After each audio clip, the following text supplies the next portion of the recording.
الحمد لله نحمده ونصلي على رسوله الكريم أما بعد فأعوذ بالله من الشيطان الرجيم بسم الله الرحمن الرحيم شهر رمضان الذي أنزل فيه القرآن هدى للناس وبينات من الهدى والفرقان۔ قرآن مجید کی ایک آیت تلاوت کی ہے، اللہ تعالیٰ سے دعا ہے اللہ تعالیٰ صحیح طرح سے بات کہنے کی، سننے کی، سمجھنے کی اور پھر عمل کی اللہ ہم سب کو توفیق عطا فرمائے۔ کافی پڑھا لکھا طبقہ اور بزنس کمیونٹی سے متعلق کچھ افراد یہاں بیٹھے ہوئے ہیں۔ جب ہم مسجد میں بیان کرتے ہیں تو ہر طرح کا کراؤڈ ہوتا ہے، لیکن جب اس طرح کی گیدرنگ ہوتی ہے تو سلیکٹڈ لوگ ہوتے ہیں۔ تو آپ کے سامنے میں کیا بات کروں، آپ کو سب پتہ ہے۔ دیکھیے مسئلہ یہ ہے، اس وقت آیت تو میں نے پڑھی ہے رمضان سے متعلق۔ قرآن مجید کہتا ہے رمضان وہ مہینہ ہے جس میں ہم نے قرآن کو نازل کیا، ہدی للناس وبینات من الہدی۔ یہ کتاب ایسی ہے جس میں لوگوں کے لیے گائیڈنس ہے۔ یہ جو گائیڈنس ہے نا، یہ بڑا امپورٹنٹ لفظ ہے انسان کی زندگی کے لیے۔ قرآن کا یہ دعویٰ ہے کہ ہدایت، جس کو انگلش میں ہم گائیڈنس کہتے ہیں، اردو میں رہنمائی کہتے ہیں، قرآن کا یہ دعویٰ ہے کہ یہ رہنمائی صرف قرآن کے پاس ہے، قرآن کے علاوہ کسی کے پاس گائیڈنس ہے ہی نہیں۔ آپ کہہ سکتے ہیں کہ یہ تو عجیب سی بات ہے بھائی، گائیڈنس کیوں نہیں ہے؟ ہم گائیڈنس اپنے ماں باپ سے لیتے ہیں۔ جی اچھا، اب میں گائیڈنس ان سے لے رہا ہوں کہ نہیں لے رہا؟ کیا خیال ہے؟ ریکارڈنگ کی گائیڈنس ان سے، کاروبار کی گائیڈنس ہم دوسرے لوگوں سے لیتے ہیں۔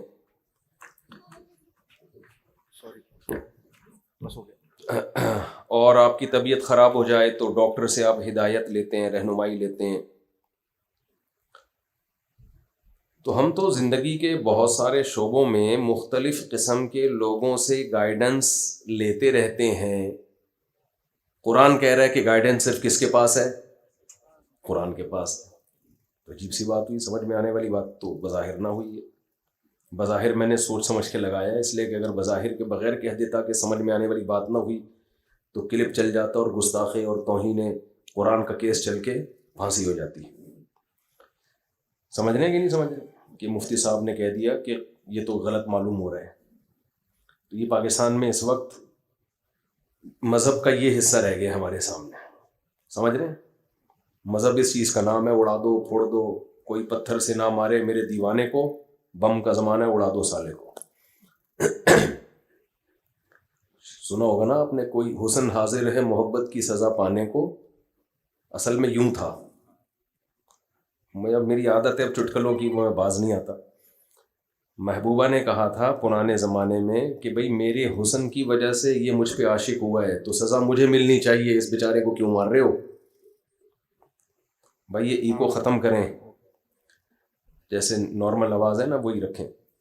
حسن حاضر ہے محبت کی سزا پانے کو، کوئی پتھر سے نہ مارے میرے دیوانے کو۔ تو کراچی کے حالات سے یہ شاعر نے چینج کیا ہے، کوئی پتھر سے نہ مارے میرے دیوانے کو، بم کا زمانہ اڑا دو سالے کو۔ پرانے زمانے کی بات تھی۔ خیر،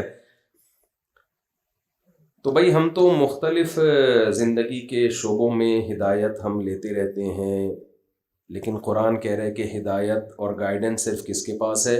قرآن کے پاس۔ لیکن سوال پیدا ہوتا ہے، بظاہر قرآن میں تو کوئی گائیڈنس ہے ہی نہیں۔ آپ کا گلا خراب ہو، قرآن سے گائیڈنس ملے گی کیسے ٹھیک کرنا ہے؟ جواب، اگر آپ ابھی تو ٹھیک ہے نا، گلا خراب تو نہیں ہے، تو جواب دے دیں مجھے۔ بھائی سب کا گلا خراب ہے تو جواب نہ دیں، اگر گلا صحیح ہے تو جواب دے دیں۔ ہمیں قرآن سے پتہ چلتا ہے گلا کیسے ٹھیک ہوتا ہے؟ نہیں۔ اگر قرآن سے پتہ چلتا ہوتا گلا کیسے ٹھیک ہوتا ہے تو میڈیکل کالجز میں قرآن پڑھایا جاتا۔ کیا خیال ہے؟ ENT اسپیشلسٹ بیٹھے ہوئے ہیں نا، کہاں گئے وہ کھڑے ہوئے، کہاں چلے گئے؟ تو آپ کے کڈنی میں کوئی مسئلہ ہے، کڈنی کو کیسے ٹھیک رکھنا ہے، ہم نے یہ گائیڈنس ہمیں ملتی ہے قرآن سے؟ نہیں ملتی. اگر ملتی تو گورا اپنی یونیورسٹیوں میں کیا پڑھاتا؟ قرآن پڑھاتا. پیسے آپ نے کیسے کمانے ہیں یہ گائیڈنس ہمیں ملتی ہے قرآن سے؟ نہیں مل رہی بھائی ہمیں. اس کے لیے آپ کو تاجروں کے پاس اپنے بچوں کو بٹھاتے ہو. کبھی بھی بزنس سیکھنے کے لیے بچوں کو قاریوں کے پاس نہیں بٹھایا جاتا, مولاناؤں کے پاس بھی نہیں بٹھایا جاتا. لوگ مجھ سے پوچھ رہے ہوتے ہیں مفتی صاحب بزنس کا طریقہ بتا دیں, تو میں کہتا ہوں بھائی میں کوئی طریقہ بتا دیتا تو میں خود نہیں کر لیتا. ہم تو خود دوسروں پہ اعتماد کرتے ہیں بزنس کے معاملے میں. ہاں یہ ضرور بتا دیتا ہوں کہ کروڑوں میں کوئی ایک آدھ ہوتا ہے جس پہ اعتماد کیا جا سکے. تو ہم تو دیکھتے ہیں کہ ہمیں قرآن سے نہیں پتہ چل رہا بھائی. پیٹ خراب ہو جائے تو یہ گائیڈنس ہمیں نہیں مل رہی, سر میں درد ہو تو یہ گائیڈنس ہمیں نہیں مل رہی, بائک چلانے کا طریقہ نہیں مل رہا, گاڑی خراب ہو جائے تو انجن ٹھیک کرنے. تو قرآن کہہ رہا ہے گائیڈنس کس کے پاس ہے؟ قرآن کے پاس ہے. تو عجیب سی بات لگ رہی ہے یہ. دیکھیں گائیڈنس دو طرح کی ہوتی ہے. ہدایت یا گائیڈنس جسے ہم کہتے ہیں, جو ہماری زندگی کے سب سے امپورٹنٹ سوالات ہیں نا, جو ہمیشہ سے انسان حل کرنے میں لگا ہوا ہے, اس سوال کا جواب قرآن کہتا ہے میرے سوا کسی کے پاس نہیں ہے. میں سمجھا پا رہا ہوں اپنی بات؟ دیکھیں جب بھی ہم بلوغت کی دہلیز پہ قدم رکھتے ہیں, دماغ استعمال کرنا شروع کرتے ہیں, ایک سوال ہمیں بار بار کلک کرتا ہے لیکن ہم اس کو کچل دیتے ہیں, کہتے ہیں چھوڑو یار اس بحث میں نہیں پڑو. وہ سوال یہ کہ ہم کیوں ہیں, یہ سب کیوں سجایا گیا, یہ گلشن, یہ انسان کو کیوں بنایا گیا, یہ کائنات کو کیوں ڈیزائن کیا گیا, یہ کیوں زمین سورج کے گرد گھوم رہی ہے, پھر سورج کہیں اور زمین کو لے کے گھوم رہا ہے, پھر یہ درخت, یہ پودے, یہ تتلیاں, یہ شیر, یہ چیتے, یہ لومڑیاں, یہ ظلم, یہ عدل, یہ رحم, یہ سخت دلی, سب چیزیں دنیا میں مکس چل رہی ہیں کہ نہیں چل رہی ہیں. تو یہ سب ہے کیوں, اس کی ریزن کیا ہے؟ ہماری زندگی کا سب سے امپورٹنٹ سوال یہ ہے جسے ہم سائڈ پہ رکھ کے اپنی زندگی گزارتے ہیں.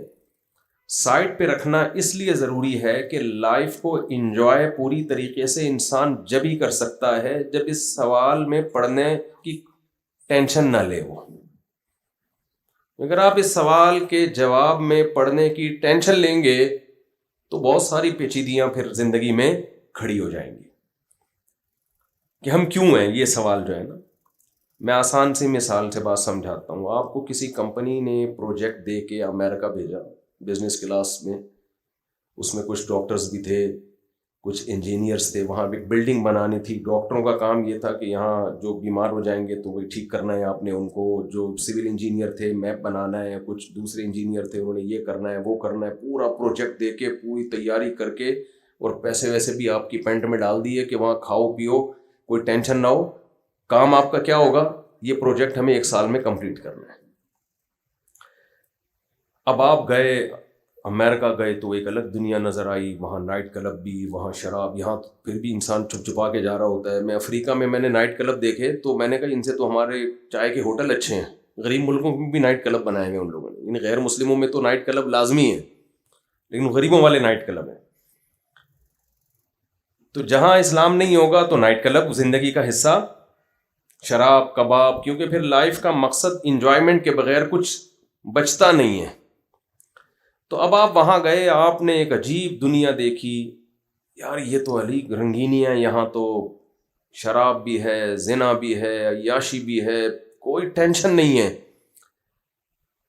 جیسے بچے بگڑ جاتے ہیں نا باہر ملکوں میں, ابا پیسے دے کے بھیجتے ہیں یونیورسٹی میں پڑھ لینا, اتنے سیمسٹر کی فیس میں دے چکا ہوں. بچہ وہاں جا کے عیاشیوں, کئی بچے ہم نے دیکھے ہیں بگڑے ہیں وہاں جا کے. ابا نے پڑھائی کے لیے بھیجا, وہ پڑھائی کے علاوہ دوسرے کاموں میں لگ گئے. اب جب ان کو کوئی بار بار یاد دلائے گا کہ بیٹا تم یہاں آئے نہیں ہو, تمہیں یہاں بھیجا گیا ہے, کتنے پروٹوکول کے ساتھ بھیجا ہے, ورنہ پاکستان میں لوگ ترس رہے ہیں باہر بھاگنے کے لیے, تمہیں کمپنی نے بھیجا, تو تم سوچتے نہیں ہو کہ تمہیں کیوں بھیجا گیا ہے. اب مجھے ایک بات بتائیے، عیاشی کس میں، سوچنے میں ہے یا نہ سوچنے میں؟ نہ سوچنے میں مزے آ، چھوڑا یار دیکھیں گے، دیکھا جائے. سوچنے میں تو ٹینشن ہے، کیوں بھیجا، مقصد کیا تھا، باؤنڈ ہو جاؤ گے آپ. انسان کی عادت یہ ہے کہ وہ خواہشات کو ہمیشہ ترجیح دیتا ہے. بہت کم لوگ ہوتے ہیں جو عقل کو سامنے رکھ کے زندگی گزارتے ہیں.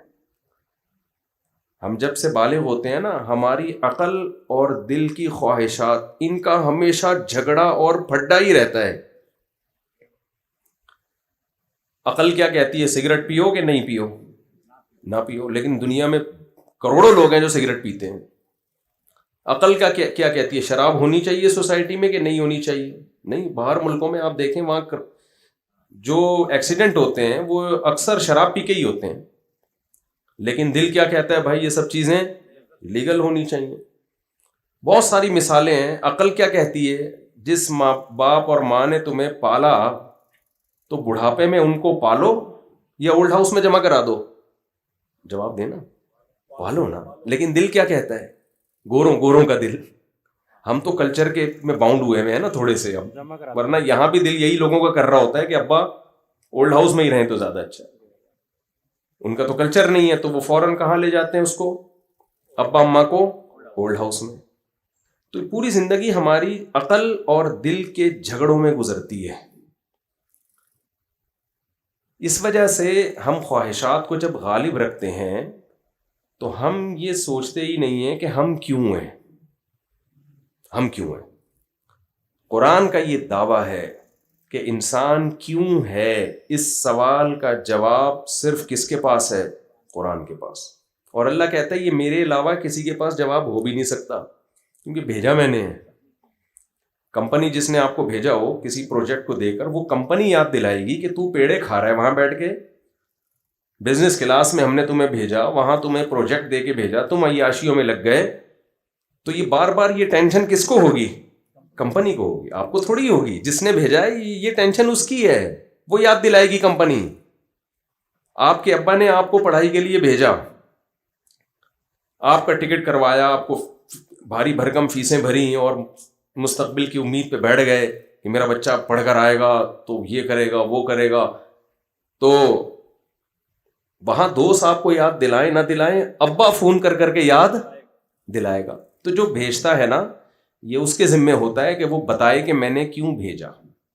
تبھی ماضی میں وہ نعرہ لگا تھا نا، مجھے کیوں نکالا. تو میں جواب میں کہتا بھائی جس نے نکالا ہے اس سے پوچھو. ہم نے نکالا ہوگا تو ہم کہیں گے نا. جو کام کرتا ہے تو کام کرنے والے سے پوچھا جاتا ہے کہ آپ نے یہ کام کیوں کیا. جس نے کیا ہی نہ ہو. اکثر میں ایک چٹکلا سناتا ہوں. ایک بہت موٹے تازے آدمی کا انتقال ہو گیا، تو اب جنازے کو کندھا دینا بڑا مشکل تھا نا، بھاری تھا. تو اب اس کے بچے بول رہے ہیں بھائی کندھا دو، تو وہ کہہ رہے ہیں ہم نے تھوڑی مارا ہے. ہم کیوں کندھا دیں. تو جس نے کام کیا ہوتا ہے، کام کی ریزن اس سے پوچھی جاتی. آپ نے بچوں کو لڑائی کرتے ہوئے دیکھا ہوگا، گھر میں کوئی چیز ٹوٹ جاتی ہے، ماں باپ ایک بچے کو بلاتے ہیں، بیٹا تم نے کیوں توڑا. وہ فوراً دوسرے پہ ڈالے گا میں نے نہیں توڑا، اس نے توڑا ہے. وجہ کیا ہے، کیوں کا جواب وہ کنورٹ کر دیتا ہے کہ پہلے یہ ثابت ہو جائے نا کہ میں نے نہیں توڑا، تو پھر مجھ سے یہ سوال بنے گا ہی نہیں کہ کیوں توڑا. تبھی وہ دوسرے پہ ڈال رہے ہوتے ہیں اس نے توڑا ہے، تاکہ یہ سوال کہ کیوں توڑا یہ مجھ سے نہ پوچھا جائے، یہ کس سے پوچھا جائے، اس سے پوچھا جائے. تو جو کام کرتا ہے اس سے پوچھا جاتا ہے آپ نے یہ کام کیوں کیا. ہمارے ساتھ ایک مسئلہ یہ ہے، گلشن اقبال میں آپ لوگ رہتے ہیں، ایک پڑھا لکھا علاقہ ہے، ایک اچھے لیول کے لوگ، سوسائٹی کے لوگ رہتے ہیں یہاں پہ. تو آپ لوگ کے ساتھ ایک بہت بڑا، سوری مجھے کہنا پڑ رہا ہے، ایک بہت بڑا مسئلہ پڑھے لکھے لوگوں کے ساتھ یہ ہے کہ جو ان پڑھ ہوتے ہیں نا، وہ تو کسی سوال کا جواب کسی سے پوچھتے ہی نہیں. پڑھے لکھے لوگ چونکہ انہوں نے کچھ دنیا پڑھی بھی ہوتی ہے، تو وہ سمجھتے ہیں کہ جو ہم نے پڑھا ہے نا انہی کتابوں میں ہمیں ہر سوال کا جواب ملے گا. یہ بہت بڑی مسٹیک ہوتی ہے. آج کل یونیورسٹیوں میں لوگ سائنس سے بہت متاثر ہیں، گورے اسکالرز ہیں، ان کو پڑھتے رہتے ہیں، تو وہ سمجھتے ہیں ہر سوال کا جواب ہمیں یہاں سے ملے گا. یہ بات ہی غلط ہے بھائی. آپ کو بہت سارے سوال کا جواب یونیورسٹیوں سے ملے گا. آپ کو فزکس میں یہ جواب مل جائے گا کہ آپ کتنے کلومیٹر فی گھنٹہ کی اسپیڈ سے بھاگیں گے تو کتنی دیر کے بعد آپ کہاں ہوں گے.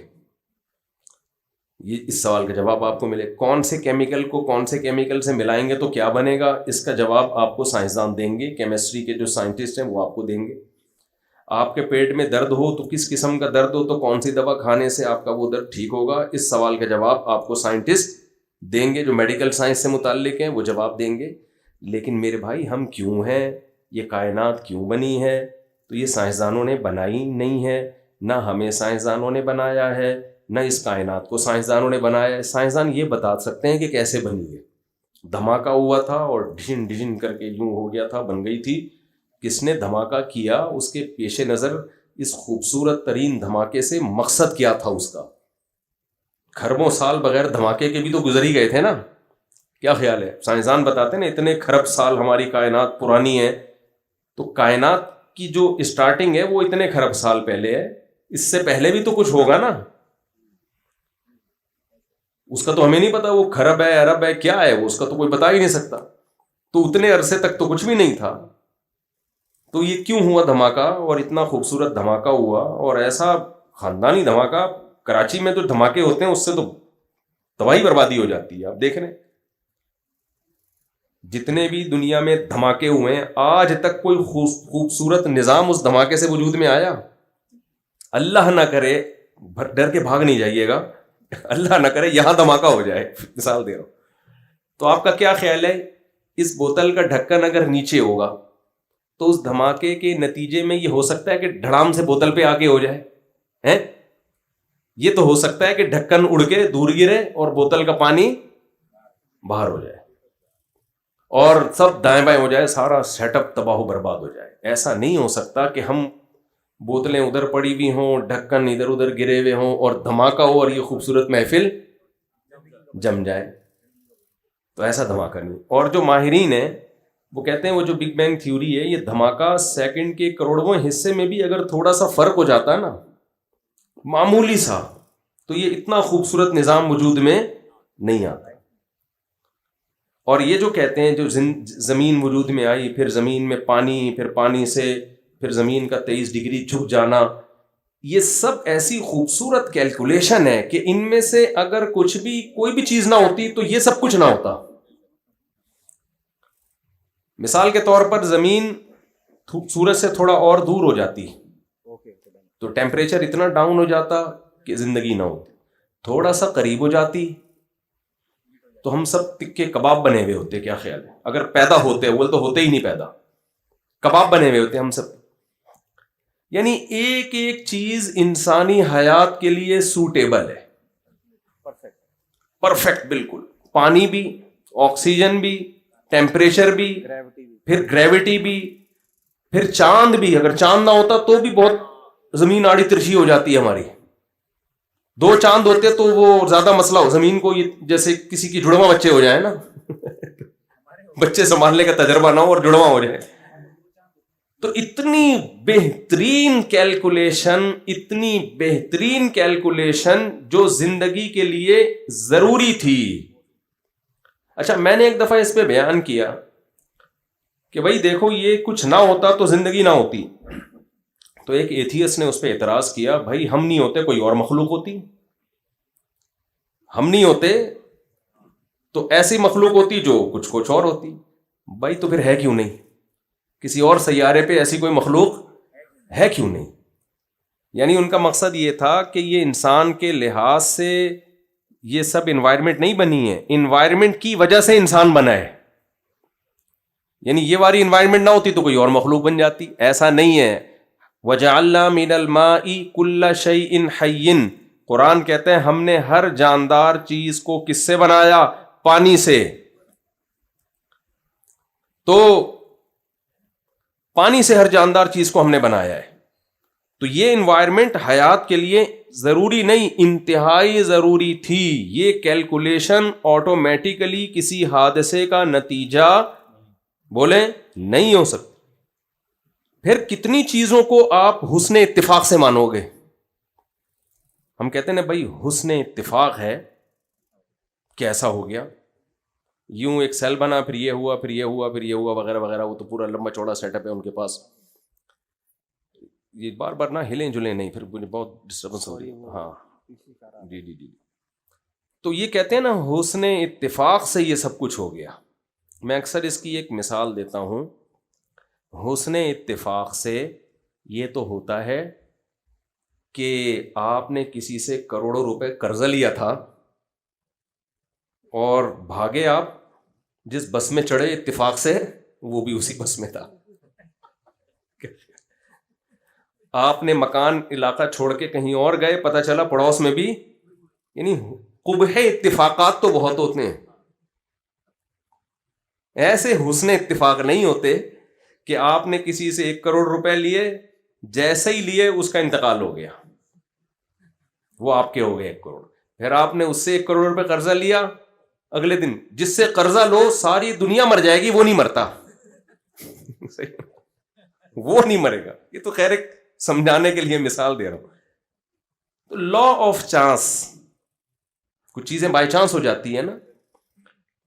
تو یہ کیسی بائی چانس کچھ چیزیں ہو گئی ہیں کہ ایک سیل وجود میں آیا جس کی جو ترکیب ہے اتنی پیچیدہ ہے کہ کروڑوں سال میں جا کے اس بات کا سائنسدان کہتے ہیں امکان ہے کہ شاید کوئی ایسا سیل بن جائے، جبکہ بے شمار سائنسدان اس کا انکار کر رہے ہیں کہ خربوں سال میں بھی نہیں بن سکتا.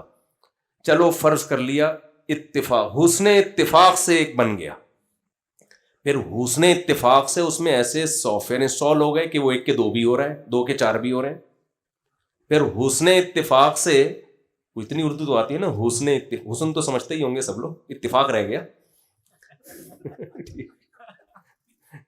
تو کہ وہ پانی میں ایک مخلوق وجود میں آ گئی. پھر وہ مخلوق باہر جھانکتی تھی، ایک دن اس نے نکل کے باہر آنا سیکھا تو باہر کے انوائرمنٹ سے متاثر ہوئی، تو باہر کے انوائرمنٹ سے متاثر ہو کر پھر وہ باہر ہی انجوائے کرنے لگی. اس کے سارا باڈی کروڑوں سال میں باہر کے حساب سے ہو گئی. پھر وہ بھائی بس کر دو، نہیں ہو سکتا ایسا. کیسی یہ کیلکولیشن ہے. پھر نر مادہ کیسے بن گئے، مرد اور عورت کیسے بن گئے. اور نر اور مادہ کا ملاپ اولاد پیدا کرنے کے لیے نہیں ہوتا. فطرت نے ان کے دل میں مرد اور عورت میں یا نر اور مادہ میں اٹریکشن کسی اور، ان کا کوئی اور مقصد ہوتا ہے. اس سے ریزلٹ فطرت لے رہی ہوتی ہے گروتھ کا، نسل بڑھانے کا، جو بالکل دونوں ایک دوسرے سے کیا ہیں، ڈفرینٹ ہیں. یعنی کوئی جنگل میں پیدا ہونا اور اس کو بتایا جائے کہ تمہاری جو فیمیل کی طرف رغبت پیدا ہو رہی ہے، اس کا ریزلٹ یہ ہوگا کہ نسل بڑھے گی، وہ کبھی بھی نہیں مانے گا اس کو. وہ کہے گا اس کا نسل سے کیا تعلق ہے. لیکن فطرت کیا کرتی ہے، نیچر کیا کرتی ہے، جانوروں میں بھی اس نے یہ جذبہ رکھا کہ اس کا ریزلٹ بالکل ایک ڈیفرنٹ ہے، اور ان کا مقصد بالکل ایک الگ مقصد ہوتا ہے. اپنی خواہش بھوک مٹانا ہوتا ہے. اس بھوک کے ذریعے کام کیا ہو رہا ہے، بالکل ایک الگ نسل کی حفاظت کی جا رہی ہے. تو آپ کتنی چیزوں کو اتفاق سے مانو گے بھائی. اور آنکھیں یہاں جڑ گئیں، کان یہاں لگ گئے، زبان یہاں لگ گئی، زبان میں ایسے سینسر کہ آپ 20 ذائقے محسوس کر. میں بار بار ایک چیز بیان میں کہتا ہوں کہ ہمارا دماغ دیکھتا ہے، ہمارا دماغ سنتا ہے، ہمارا دماغ بولتا ہے، ہمارا دماغ سونگھتا ہے، ہمارا دماغ ہر چیز کا احساس دلاتا ہے. لیکن اس کے پاس انسٹرومنٹ نہیں تھے دیکھنے کے لیے. تو قدرت نے دماغ کو 2 ڈیجیٹل کیمرے دے دیے. دیکھنے کا جب تمہارا دل کرے تو تمہیں یہ آلات ہیں. جیسے کسی ڈاکٹر کو آپ انسٹرومنٹ پکڑا دیتے ہیں کہ مریض کا گلا چیک کرنا ہے تو یہ دانت چیک کرنے ہیں، الٹرا ساؤنڈ کی یہ مشین ہے. تو ڈاکٹر انسٹرومنٹ کے بغیر، آلات کے بغیر، وہ بیچارہ ناکارہ ہے نا. تو ہمارا دماغ جو خود ایک انتہائی پیچیدہ مشین ہے، ڈاکٹر صاحب بیٹھے ہوئے ہیں وہی بتائیں گے کہ اتنی باریک باریک اس میں لائنیں جو بلڈ کو سرکولیٹ کر کے پورے دماغ میں، وہ زمین پہ کہتے ہیں 2-3 دفعہ چکر لگا دو، وہ پورا پائپوں کا گچھا بنا کے کھوپڑی میں فٹ کر دیا ہے. یہ خربوں سال میں بھی بھائی حسن اتفاق سے ایسا نہیں ہو سکتا. تو یہ کیسا کنیکشن ہے اس کا. اس دماغ کو دیکھنے کے لیے کیمرے چاہیے تھے، تو قدرت نے 2 کیمرے آپ کی کھوپڑی میں فٹ کر دیے اور ان کے لینس کو ایسے ایڈجسٹ کر دیا، اتنا یعنی 1 ملی میٹر بھی اگر دونوں آنکھوں کے فاصلے دائیں بائیں ہو جائیں تو ہمیں صحیح نظر نہیں آئے گا. صحیح ان کے لینس کی ایڈجسٹمنٹ ایسی بہترین طریقے سے کر دی ہے. 40 سال کے بعد نظر کمزور ہوتی ہے نا, وہ لینس کی ایڈجسٹمنٹ تھوڑی سی آؤٹ ہو جاتی ہے, ذرا سی آؤٹ ہوتی ہے وہ. تو بھائی یہ کیا ہے, یہ کیسے اتنے خاندانی سافٹ ویئر. پھر دماغ کو سننے کے لیے کان چاہیے تھے تو کھوپڑی میں کیا فٹ کر دیے, کان. سونگنے کے لیے ناک چاہیے تھی, اور یہ ایک ہی کھوپڑی میں سب چیزیں کیوں فٹ ہو رہی ہیں؟ کیونکہ ایک اچھی لائف گزارنے کے لیے یہ سارے حواس کی ہمیں ضرورت ہے. ہمارے دماغ کو ایک ہی ٹائم پہ دیکھنا بھی چاہتا ہے, وہ سننا بھی چاہتا ہے, بولنا بھی چاہتا ہے, سونگنا بھی چاہتا ہے. تو جتنے بھی ضروری آلات تھے وہ سارے دماغ جہاں ہے اسی کے نیچے سارے ایسے فٹ کیے کہ اس کے حسن و جمال میں بھی کوئی گڑبڑ نہ ہو. میں نہیں مانتا یہ حسن اتفاق سے. آپ لوگ اگر مانتے ہیں تو مجھے بتا دیں بھائی, یہ اتفاق سے ایسے اتفاقات بولو نہیں. تو کسی نے کہا ہے نا, حسن اتفاق سے ایسا حسین اتفاق نہیں ہوتا. پھر ہر چیز میں تو قرآن بار بار یہ دعویٰ کرتا ہے ذالک تقدیر العزیز العلیم. یہ بہت اہم آیت ہے قرآن کی. تقدیر عربی میں کسے کہتے ہیں؟ اندازہ, کیلکولیشن, مینجمنٹ. یہ تمام چیزوں پہ تقدیر کا لفظ عربی میں صادق آتا ہے. یعنی جو چیز اتفاق سے ہو نا, جو بے تکی ہو, اس کی جو اپوزٹ ہے وہ کیا ہے؟ تقدیر. یعنی مقدر, ایک کیلکولیشن کے ساتھ کسی چیز کو ایڈجسٹ کرنا. ان تمام معنوں میں عربی کا یہ لفظ استعمال ہوتا ہے جسے ہم کیا کہتے ہیں؟ تقدیر. یہ وہ تقدیر نہیں ہے جو ہم کہتے ہیں نا تقدیر میں لکھا ہوا ہے, وہ الگ چیز ہے. یہ جو تقدیر ہے نا, تقدیر یہ ہے جو قرآن میں تقدیر العزیز العلیم کا لفظ, قرآن میں ایک ہی لفظ مختلف جگہوں پر مختلف معنی میں استعمال ہوا ہے نا. جیسے ہم اردو میں بھی ظالم کا لفظ جب ہم ویسے ہی بولتے ہیں تو ظالم کا مطلب ظلم کرتا ہے, لیکن شاعری میں ظالم کا مطلب ظالم نہیں ہوتا. حسینہ جو ہوتی ہے نا محبوبہ, اس کو ظالم کہا جاتا ہے. اگر اس کو کوئی عادل کہہ دے تو وہ پھر اس کے حسن کی تعریف نہیں کی آپ نے. ظالم کا مطلب ہے, اب یہاں ظالم کا مطلب کیا ہے بھائی؟ جو جس سے آپ کو عشق ہو جائے تو وہ ظالم ہی ہوتا ہے نا. اگر وہ عادل ہے تو اس کا مطلب تو اس نے تو آپ کو کوئی تکلیف ہی نہیں دی, اس کے حسن پہ آپ کوئی ٹینشن ہی نہیں لے رہے. تو ٹینشن ظالم دیتا ہے نا, عادل تھوڑی ٹینشن دیتا. تو یہ شاعروں کی اپنی اصطلاحات ہوتی ہیں. ہم دیکھتے ہیں ایک ہی لفظ ایک ہی زبان میں مختلف جگہوں پہ مختلف معنی میں وہ استعمال ہوتا ہے. تو قرآن میں بھی ایسا ہی ہے, ایک لفظ ایک جگہ کسی اور معنی میں ہے. قرآن میں ظلم کا لفظ بھی ایسے, وَلَمْ تَظْلِمْ مِنْهُ شَيْئًا. قرآن کہتا ہے وہ ایک باغ تھا جس کا درخت پھل دیا کرتا تھا اور ظلم نہیں کرتا تھا. تو وہاں ظلم کا مطلب ظلم نہیں ہے, ظلم کا مطلب پھلوں میں کمی نہیں کرتا تھا. تو مختلف معنی میں قرآن کے الفاظ مختلف. تو جب ہم یہ آیت پڑھتے ہیں ذالک تقدیر العزیز العلیم, یہ بہت امپورٹنٹ آیت ہے. قرآن میں نا سورہ یاسین میں اللہ نے ستاروں سیاروں کا تذکرہ کیا اور کہا للشمس ینبغی لہا ان تدرک القمر ولللیل سابق النہار کل فی فلک یسبحون. یہ جتنے ستارے سیارے ہیں آسمان میں ایک مخصوص دائرے میں یسحبون, تیرتے چلے جا رہے ہیں. میں سمجھا پا رہا ہوں اپنی بات؟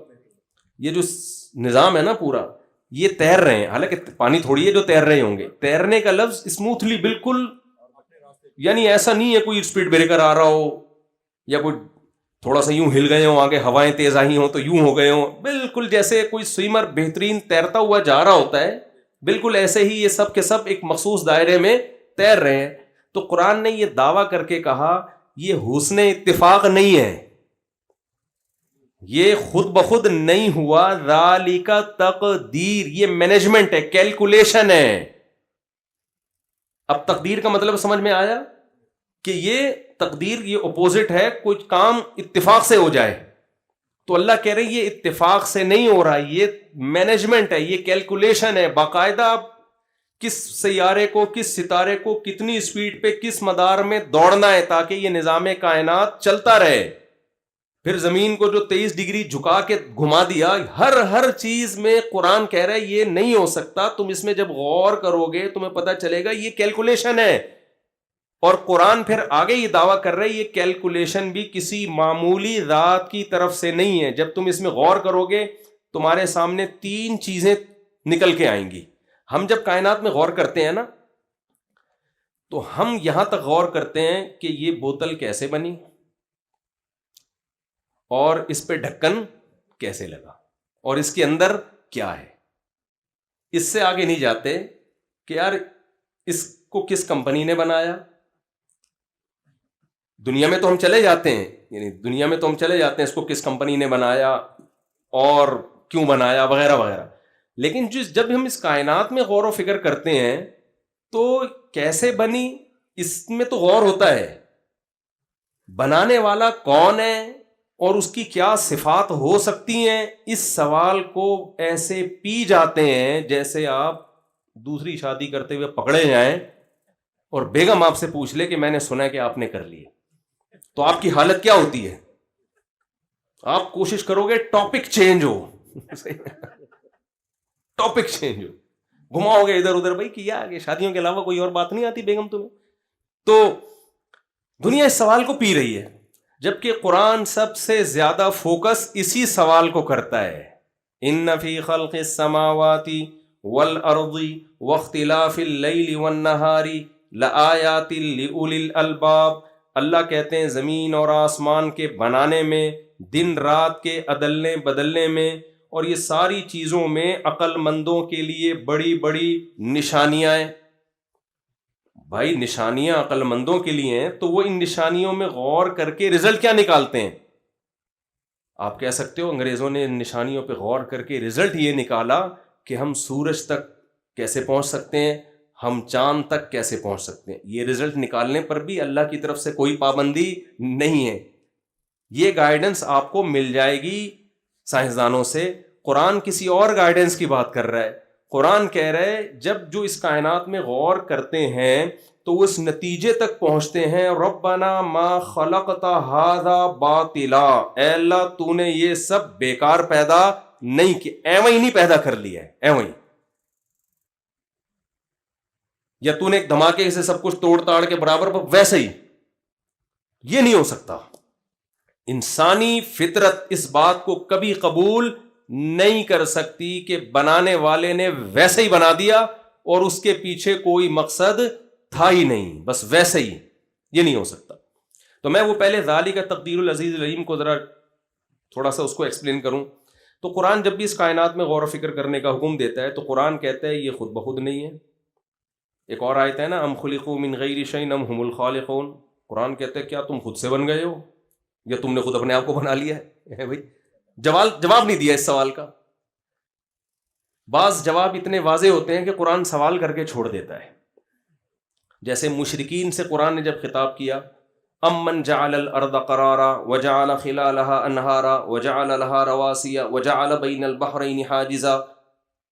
یہ جو بتوں کو پوچھتے ہیں نا, قرآن ان سے خطاب کرتا ہے بھلا جس نے زمین کو جائے قرار بنا دیا, جس نے زمین کے درمیان پانی جاری کر دیا, جس نے زمین میں پہاڑ گاڑ دیے اور میٹھے اور کھارے پانی کو ایک ساتھ چلا دیا, الہ مع اللہ, اس کے علاوہ کوئی اور عبادت کے لائق ہو سکتا ہے؟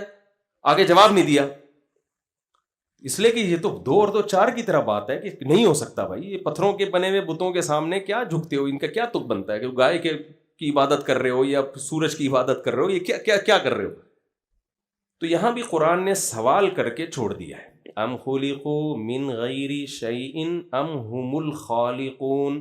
اللہ کہتے ہیں خود بخود بن گئے, لا آف چانس کے تحت, بائی چانس ایسا ہو گیا کہ ایک سیل بنا, سافٹ ویئر اس میں انسٹال ہو گئے, اور پھر عجیب بات ہے ماں اور مرد اور عورت کا ملاپ ہوتا ہے, حمل ٹھہرتا ہے, کھانا کھانے سے اس بچے کی ہڈیاں بن رہی ہیں اور سب کچھ بنا کے جیسے ہی بچہ مارکیٹ میں آیا ماں کی چھاتیوں میں حسن اتفاق سے دودھ بھی اسی وقت بن گیا. میرے خیال میں سمجھا نہیں پا رہا یہ کون سا حسن اتفاق ہے یار. تو یاد رکھو دنیا میں ہر فیلڈ میں 1 نمبر بھی ہوتے ہیں, 2 نمبر بھی ہوتے ہیں کہ نہیں ہوتے. تو آپ یہ نہ سمجھو کہ سائنس کی دنیا میں سارے 1 نمبر ہی ہوتے ہیں. سائنسدانوں میں بھی تھوڑے نہیں بڑے بڑے پھینکو پڑے ہوئے ہیں. سائنس میرا ٹاپک نہیں ہے، لیکن ایسا نہیں ہو سکتا کہ کسی سائنسدان کی ہوائی فائرنگ کو میں اس لیے لے لوں کہ وہ سائنس ہے جی، وہ چاند پہ پہنچے ہوئے ہیں. یہ نہیں ہو سکتا. جب خدا کو آپ نے ڈکشنری سے نکالنے کا فیصلہ کر ہی لیا ہے تو پھر تو کچھ بھی گڑتے رہو بیٹھ کے. تو یہ نہیں ہو سکتا. حسن بچہ پیدا ہوا اور فوراً ماں کی چھاتیوں میں دودھ آیا. یہ بہت پیچیدہ سافٹ ویئر انسٹال ہوئے ہیں بھائی ماں کے پیٹ میں. وہی خوراکوں سے گوشت بن رہا تھا، وہی خوراک سے آنکھ بن رہی تھی، وہی خوراک سے کان. ابھی اس کو دودھ کی ضرورت نہیں ہے تو دودھ نہیں بن رہا. جیسے ہی پیدا ہوا فوراً دودھ بننا شروع. اور بچہ کتنا گھننا ہوتا ہے کچھ بھی نہیں پتا ہوتا، لیکن کم وقت کو یہ پتا ہوتا ہے دودھ کہاں سے ملے گا اور حلق میں اترے گا کیسے. مجھے یاد ہے میں 9th کلاس میں نا ڈاروین کی تھیوری پڑھتا تھا میں، وہ ہمارے سلیبس کا حصہ ہے. تو میرا دماغ خراب ہونا شروع ہو گیا، پڑھ کے بچے خراب ہوتے ہیں اس سے. میں ڈاروین پہ جو اتنا رد کرتا ہوں نا، کیونکہ میں خود ڈسا ہوا ہوں. ہمیں ہمارے ٹیچر بتاتے تھے ہم بندر سے بنے، ہم یہ بنے. میں کہتا یار تو پورا خدا کا تصور، آدم کو مٹی سے، تو سب برباد ہو گیا. تو ایک وسوسے آتے تھے. انہی دنوں میں مجھے یاد ہے میں نماز پڑھنے جا رہا تھا تو کہیں گلی میں نا کسی کی بکری نے بچہ دیا ہوا تھا. میں نے دیکھا وہ بچہ پیدا ہوتے ہی تھن تلاش کر رہا ہے، اس کو مل نہیں رہا ہے. کبھی ادھر منہ مار رہا ہے، کبھی ادھر منہ مار رہا ہے، کبھی ادھر منہ مار رہا ہے. میرے بہت زور کا جھٹکا لگا مجھے اس وقت. میں نے کہا یار یہ کون تھا جو ماں کے پیٹ میں اس میں ایوالو ہو کے ایسے ایسے خاندانی سافٹ ویئر انسٹال ہوتے چلے جا رہے ہیں. ہے بھائی، اگر یہ ایوالو ہوا بھی ہے تو کوئی ہے جس نے یہ سافٹ ویئر ڈالے ہیں اس کے اندر. یہ کیا ہو رہا ہے کہ پیدا ہوا ہے اور ایسے اچھل کے نا دودھ تلاش کر رہا ہے، حالانکہ اس کا پہلا دن، پہلا گھنٹہ، پہلا سیکنڈ ہے دنیا میں آنے کا. ہارڈ ویئر بنانا آسان ہوتا ہے بھائی، سافٹ ویئر بنانا بہت مشکل. یہ صرف ہارڈ ویئر پر مشتمل نہیں ہے، انسان اور جانور ان کے اندر سافٹ ویئر بھی انسٹال ہوئے ہوئے ہیں. ہارڈ ویئر خود سے نہیں بن سکتا. کھربوں سال میں ایک بے جان تصویر وجود میں نہیں آ سکتی. دیکھنے والی تصویر جو دیکھتی ہو، جو سنتی ہو، جو بولتی ہو، وہ کہاں سے ہو سکتی ہے؟ تبھی قرآن اپنی قدرت کے جو دلائل دیتے ہیں نا اس میں جوڑوں کا تذکرہ، پیئرنگ کا تذکرہ بہت کرتا ہے قرآن. سورہ یاسین میں آپ دیکھیں سبحان الذی خلق الازواج کلھا، پاک ہے وہ ذات جس نے ہر چیز کو جوڑے جوڑے بنایا ہے. اگر یہ کائنات حسن اتفاق سے وجود میں آتی تو اس میں جوڑے نہ ہوتے. نر مادہ پلس مائنس 4 جو ہمیں ہر چیز میں نظر آتا ہے، اور پھولوں میں نر مادہ پھولوں کا ملاپ، ہر چیز پوری کائنات کی جو کیلکولیشن ہے وہ پازیٹیو اور نیگیٹو پہ ہے. تو اللہ کہتے ہیں یہ نہیں، یہ کیسے ہو سکتا ہے کہ یہ سب آٹومیٹیکلی ہو رہا ہو. تو خیر قرآن نے یہ دعویٰ کیا ذالک تقدیر، یہ کیلکولیشن ہے، حسن اتفاق بولو نہیں. نمبر 2 قرآن کہتے ہیں جس نے کیلکولیشن کی ہے وہ بھی معمولی ذات نہیں ہے. اس میں 2 صفات جو اس کائنات کو دیکھ کے تمہیں پتہ چل جائیں گی. اللہ کے تو 99 نام ہے نا، وہ تو اللہ کے بتانے سے پتہ چلتے ہیں یا بہت ڈیپ میں جا کے غور کرنے سے. 2 چیزیں اس کائنات کو دیکھتے ہی پتہ چل جاتی ہیں کہ جس نے بنایا ہے العزیز، بہت پاورفل ہے، وہ کمزور نہیں ہے. نمبر 2 العلیم، اس کا علم، نالج بہت ہے اس کے پاس. کیونکہ اتنی زبردست کیلکولیشن کے لیے نالج کا ہونا بھی ضروری. بہت سے لوگوں کے پاس نالج ہوتی ہے، طاقت نہیں ہوتی کام کرنے کی. آپ کے پاس نالج ہے کہ 4 ہو جانی چاہیے، کرتا کون ہے؟ نالج لے کے گھوم رہے اور اسی نالج کے ساتھ قبر میں چلے جائیں گے. مجھ سے بوڑھے بوڑھے لوگ ملتے ہیں، کاش مفتی صاحب آپ جوانی میں مل جاتے. میں کہتا ہوں بہت سے جو جوانی میں ملے ہوئے ہیں انہوں نے کون سا تیر مار لیا. خیر خواتین بھی بیان سن رہی ہیں، اس کو مزاح ہی سمجھیں. سیریسلی جب ہم اکیلے ہوں گے پھر اس پہ بات کریں گے، ابھی آپ اس کو مزاح سمجھیں. صرف نالج کا ہونا ضروری نہیں ہے، اور صرف طاقت اور قوت کا ہونا بھی ضروری نہیں ہے. بڑے بڑے طاقتور ہیں، نالج ہی نہیں ہے تو کیا کریں گے؟ علم اور قدرت، یہ 2 چیزیں ملتی ہیں تو کام ہوتا ہے. تو اللہ کہتے ہیں سورہ یاسین میں ذالک تقدیر العزیز العلیم. اور ایک اور جگہ قرآن نے اس مضمون کو بیان کیا اللہ الذی خلق 7 سماوات ومن الارض مثلہن، زمین اور آسمان جو اللہ نے بنائے، لتعلموا، تاکہ تمہیں پتہ چل جائے ان اللہ علی کل شیء قدیر، وہ ہر چیز پر قدرت رکھتا ہے، وان اللہ قد احاط بکل شیء علما، اس کا علم بھی کامل ہے۔ کمزور علم اور کمزور طاقت کے ساتھ یہ کام ہو نہیں سکتا۔ میں سمجھا پا رہا ہوں اپنی بات؟ تو اب میں آپ سے یہ عرض کر رہا ہوں کہ جس نے اس کائنات کو بنایا ہے وہ ہمیں یہ نہیں بتائے گا کہ کھاتے کیسے ہیں، وہ تو اس نے سافٹ ویئر انسٹال کر دی، کھاتے کیسے ہیں یہ تم پیدا ہوتے ہی پتہ چل جاتا ہے، دودھ کہاں سے ملے گا، حلق میں کیسے اترے گا۔ ڈاکٹر صاحب بیٹھے ہوئے ہیں بہت معذرت کے ساتھ، تبھی میں لوگوں سے کہتا ہوں کہ ہر چیز میں ڈاکٹروں کو نہ گھسنے دو، کچھ چیزیں فطرت نے ہمیں ویسے ہی بتا دی ہیں۔ آج کل ایک بڑا چرچا چل رہا ہے 24 گلاس پانی پینے چاہیے، اس لوگوں کو بھائی میں کہتا ہوں یہ پانی کتنا پینا ہے یہ ضروری چیزیں فطرت نے ڈاکٹروں پہ نہیں رکھی ہیں، تو آدم علیہ السلام کے زمانے سے پینا پڑ رہا ہے نا، یہ چیزیں فطرت ہمیں خود سکھا دیتی ہے۔ بلا وجہ کیوں پانی کے گلاس چڑھا کے بیڑا غرق کر رہے ہو اپنا؟ سوری کوئی ڈاکٹر صاحب اختلاف کریں مجھ سے، ہاں کوئی بیماری ہو تو ایک الگ بات ہے، نارمل آدمی بھائی جب پانی کی ضرورت ہوگی فطرت خود بتائے گی۔ اسی میں ایک اور چیز ایڈ کر رہا ہوں میں، موضوع نہیں ہے میرا، شادی کب کرنی ہے یہ بھی ڈاکٹر سے نہیں پوچھو آپ، یہ بھی بہت بڑا مسئلہ۔ موٹیویشنل اسپیکرز گائیڈ کر رہے ہیں آج کل آ کے نا، ایکچولی یہ شادی کی عمر جو ہے 25 سال ہے، ایکچولی یہ 24 سال، ایکچولی ٹوپی ڈرامہ ہے، شادی کب کرنی ہے یہ آپ کی جو ڈیزائرز ہیں وہ آپ کو بتاتی ہیں، یہ جبلت میں ڈال دی ہے فطرت نے۔ جس عمر میں جانوروں کی شادی ہوتی ہے نا اسی میں انسانوں کی بھی شادی ہونی چاہیے، جانور بالغ ہوتے ہی اس کی شادی ہو جاتی ہے، تو یہ بھی انسان کے لیے بھی یہی ہے۔ یہ بیکار باتیں اتنے سال میں اور اتنے سال میں، اور یہ ہم چونکہ انگریزوں کو فالو کرتے ہیں، ان کے پاس گائیڈنس نہیں ہے تو وہ فطرت سے ہٹ گئے، تو ہم ان کو دیکھ کے ہم بھی نیچر سے بغاوت کر رہے ہیں، اور ہم سمجھ رہے ہیں وہ فطرت سے بغاوت کر کے چاند پہ پہنچے ہیں۔ بھائی وہ چاند پہ سائنسی تحقیق کر کے پہنچے ہیں، اس کا ان کی جلدی شادی یا دیر سے شادی سے کوئی تعلق نہیں ہے۔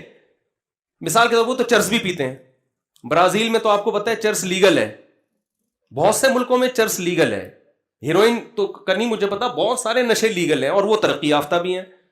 تو اب ہم یہ کہیں کہ چونکہ وہ لیگل ہے ان کے ہاں تو اس لیے ہم بھی یہ پئیں گے تو ہم چاند پہ پہنچیں گے، اس کا نتیجہ نکلے گا کہ ہم جہاں پہنچ رہے ہیں وہاں بھی نہیں پہنچ پائیں گے۔ صحیح تو ان کی جو ترقی ہے وہ جو پڑھائی لکھائی انہوں نے کی ہے وہ آپ کرو گے تو آپ بھی وہاں پہنچ جاؤ گے۔ یہ اخلاقی برائیاں سوسائٹی میں آنے سے تھوڑی ترقی ہوگی۔ اس کی ایک مثال ایسے ہے، آپ نے ٹرین کو ہاتھ رکھا وہ چل پڑی، بعض دفعہ ایسے ہوتا ہے ٹرین کھڑی ہوئی آپ نے ہاتھ رکھا چل پڑی، دوبارہ ہاتھ رکھا رک گئی، باپ کہہ رہے ہو یار یہ ہاتھ میں اتنی طاقت ہے کہ یوں رکھوں گا تو چلے گی، یوں رکھوں گا تو رکے گی۔ نہیں بھائی وہ حسن اتفاق ہے کہ چلنا تھا اس نے، آپ کا اتفاق سے ہاتھ بھی آپ کے اسی وقت آ گیا۔ وہ ٹرین چلانے کے لیے یہ نہیں ہوگا کہ یوں رکھا تو چل گئی، یوں رکھا تو رک گئی، اس کے لیے وہاں انجن کو سنبھالنا پڑے گا۔ تو اتفاق کی بات ہے کہ ان قوموں نے ترقی کر لی جن میں زنا ہے، ماں باپ کو اولڈ ہاؤس میں جمع کرانا ہے، باپ سوسائٹی سے شارٹ ہوتے جا رہے ہیں، فیملی سسٹم تباہ ہو گیا، شراب زنا سب کچھ لیگل ہو گیا وہاں پہ۔ تو اب ہم نے کہا کہ چونکہ یہ سب چیزیں وہاں لیگل ہیں اس لیے انہوں نے ترقی کی ہے، ترقی ان چیزوں سے اس کا کوئی تعلق نہیں، یہ چیزیں نہ ہوتی تو اس سے زیادہ ترقی کر لیتے۔ اور ہمارے ہاں اگر یہ چیزیں آ گئیں تو تھوڑی سی ترقی ہے وہ اس سے بھی ہاتھ دھونے پڑیں گے ہمیں، بیڑا ہی غرق ہو جائے گا۔ میں ایک مثال دے کے پھر ٹاپک کی طرف آتا ہوں۔ لوگ کہتے ہیں وہاں معذوروں کو کیسے لوگ، وہاں کی گورنمنٹ کیسے کیئر کرتی ہے معذوروں کی، ہماری گورنمنٹ تو نہیں کرتی۔ ہماری گورنمنٹ نہیں کرتی، یہ بات درست ہے بالکل، اور ان کی گورنمنٹ کرتی ہے، لیکن ان کی گورنمنٹ کرنا چھوڑ دینا تو معذور لوگ وہاں روڈوں پہ ترستے پھریں گے، کیونکہ وہ لوگ اپنے بھائی بہنوں کی کیئر نہیں کرتے۔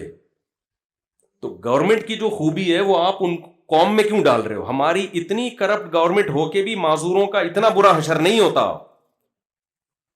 لوگ زکوٰۃ سے، صدقات و خیرات سے، جنت کی امید میں، لالچ میں معذور بچوں کو بھی پالتے ہیں، معذور بہن بھائیوں، بیوہ عورتوں کا، اپنی بیوہ بہنوں کا ساری زندگی گھر چلا رہے ہوتے ہیں۔ گورے میں تھوڑی اتنا ظرف ہے وہ کسی کا گھر چلائے، وہ جو اپنی بیوی کو چائے کی پیالی نہیں پلا سکتا وہ بیوہ بہن کو سنبھالے گا۔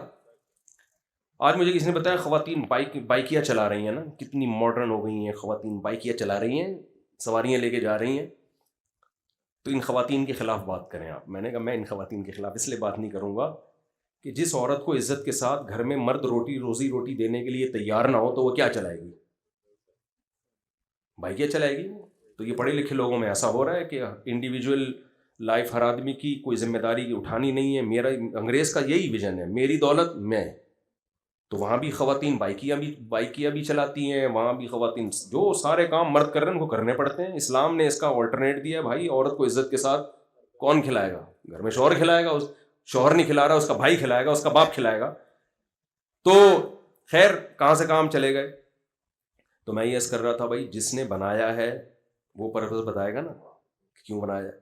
تو یہ والی گائیڈنس جو بڑی خاندانی قسم کی گائیڈنس ہے, جو ہماری لائف کے لیے سب سے زیادہ بولو ضروری ہے, یہ قرآن کہتے ہیں میرے سوا کسی کے پاس نہیں ہے. اور ظاہر ہے قرآن اگر اللہ کا کلام ہے تو اللہ کے سوا کوئی یہ بتا بھی نہیں سکتا. تو اس گائیڈنس میں ہمیں 2-3 چیزوں کی ضرورت ہے. نمبر 1, ہم کیوں بنے ہیں, کوئی بنانے والا ہے یا نہیں ہے. اور نمبر 3, جس مقصد کے لیے بنے ہیں اس مقصد پہ ہم آئیں گے کیسے. موٹیویشن بھی چاہیے نا انسان کو. یہ ساری گائیڈنس ہمیں کہاں سے ملتی ہے؟ قرآن سے. خوب اچھی طرح سمجھ لیں, سائنس قرآن کا ٹاپک نہیں ہے اور اس میں کوئی ہمیں شرمندگی کی بات نہیں ہے. یہ ٹاپک نہیں ہے قرآن کا نا. تو کچھ سائنسی باتیں ہیں ضرور قرآن میں جو 1400 سال پہلے بیان کی تھیں, آج وہ درست ثابت ہو رہی ہیں, لیکن یہ قرآن کا ٹاپک ہے نہیں. سائنسی باتوں کا درست ہونا ایک معجزہ ہے قرآن کا, لیکن ٹاپک قرآن کا سائنس نہیں ہے. سائنس, یہ میں اس لیے کہہ رہا ہوں کہ آج سائنس کی چیزیں بھی لوگ علماء سے پوچھنا شروع کر دیا ہے, اور ہر فیلڈ میں مذہبی لوگوں نے ٹانگ اڑانا شروع کر دی. او بھائی تمہارا جو ٹاپک ہے جب قرآن نہیں بتا رہا تو تم کہاں سے بتا رہے ہو؟ آج کل پتہ ہے مذہبی اسکالر کون سے زیادہ پنپتے ہیں؟ آج کل وہ پنپتے ہیں جو آپ کو جن چڑیل بھوت بھگا رہے ہو آپ کے بیٹھ کے. حالانکہ جن چڑیل بھوت بھگانا قرآن کا ٹاپک بولو نہیں. قرآن بس یہ بتاتا ہے جنات کا وجود ہے, اس سے زیادہ ڈیٹیل قرآن نے بتائی نہیں ہے. ہاں لیکن یہ پتہ نہیں کہاں سے نکال کے لا رہے ہوتے ہیں. دوسرا, آج کل ایسے اسکالرز آ رہے ہیں کہ آپ یہ پڑھیں گے تو آپ کا یہ کام ہو جائے گا, یہ پڑھیں گے تو آپ کا یہ کام ہو جائے گا. بچی کی شادی نہیں ہو رہی تو سورہ مزمل آپ پڑھیں گے تو آپ کی بچی کی شادی ہو جائے گی.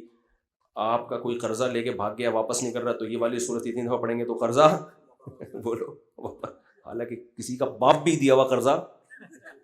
ہمارے حضرت مفتی رشید احمد صاحب رحمہ اللہ تعالیٰ فرماتے تھے, اس زمانے میں کوئی کسی کو قرضہ دے تو بے وقوف, اور جو دے کے لے کے واپس دے دے وہ اس سے بڑا بے وقوف. اچھا, میں نے ایک جگہ بیان میں یہ بات کہی کہ اس زمانے میں کوئی کسی کو قرضہ دے تو بے وقوف, اور جو لے کے واپس کر دے وہ اس سے بھی بڑا بے وقوف. کسی نے کہا یہ کیا بات ہوئی, قرضہ دینا تو ثواب ہے اور اگر لے کے واپس کر دے تو بے وقوف کیسے ہو گیا؟ میں نے کہا تو ان دونوں سے بڑا بے وقوف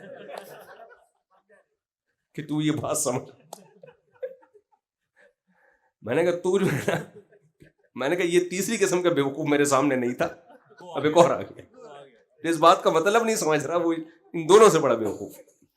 تو خیر, تو یہ جو ہمیں گائیڈنس ملتی ہے نا, گائیڈنس یہ صرف قرآن کے پاس ہے, تورات کے پاس بھی ہے, انجیل کے, لیکن وہ تحریف شدہ کتابیں ہیں. اللہ نے اس دنیا کو کبھی بھی ہدایت کے بغیر رکھا نہیں ہے. تبھی قرآن کہتا ہے پہلا انسان ہی پیغمبر تھے تاکہ انسان پر حجت تمام ہو. کوئی یہ نہ کہہ سکے مجھے ہدایت نہیں ملی ہے.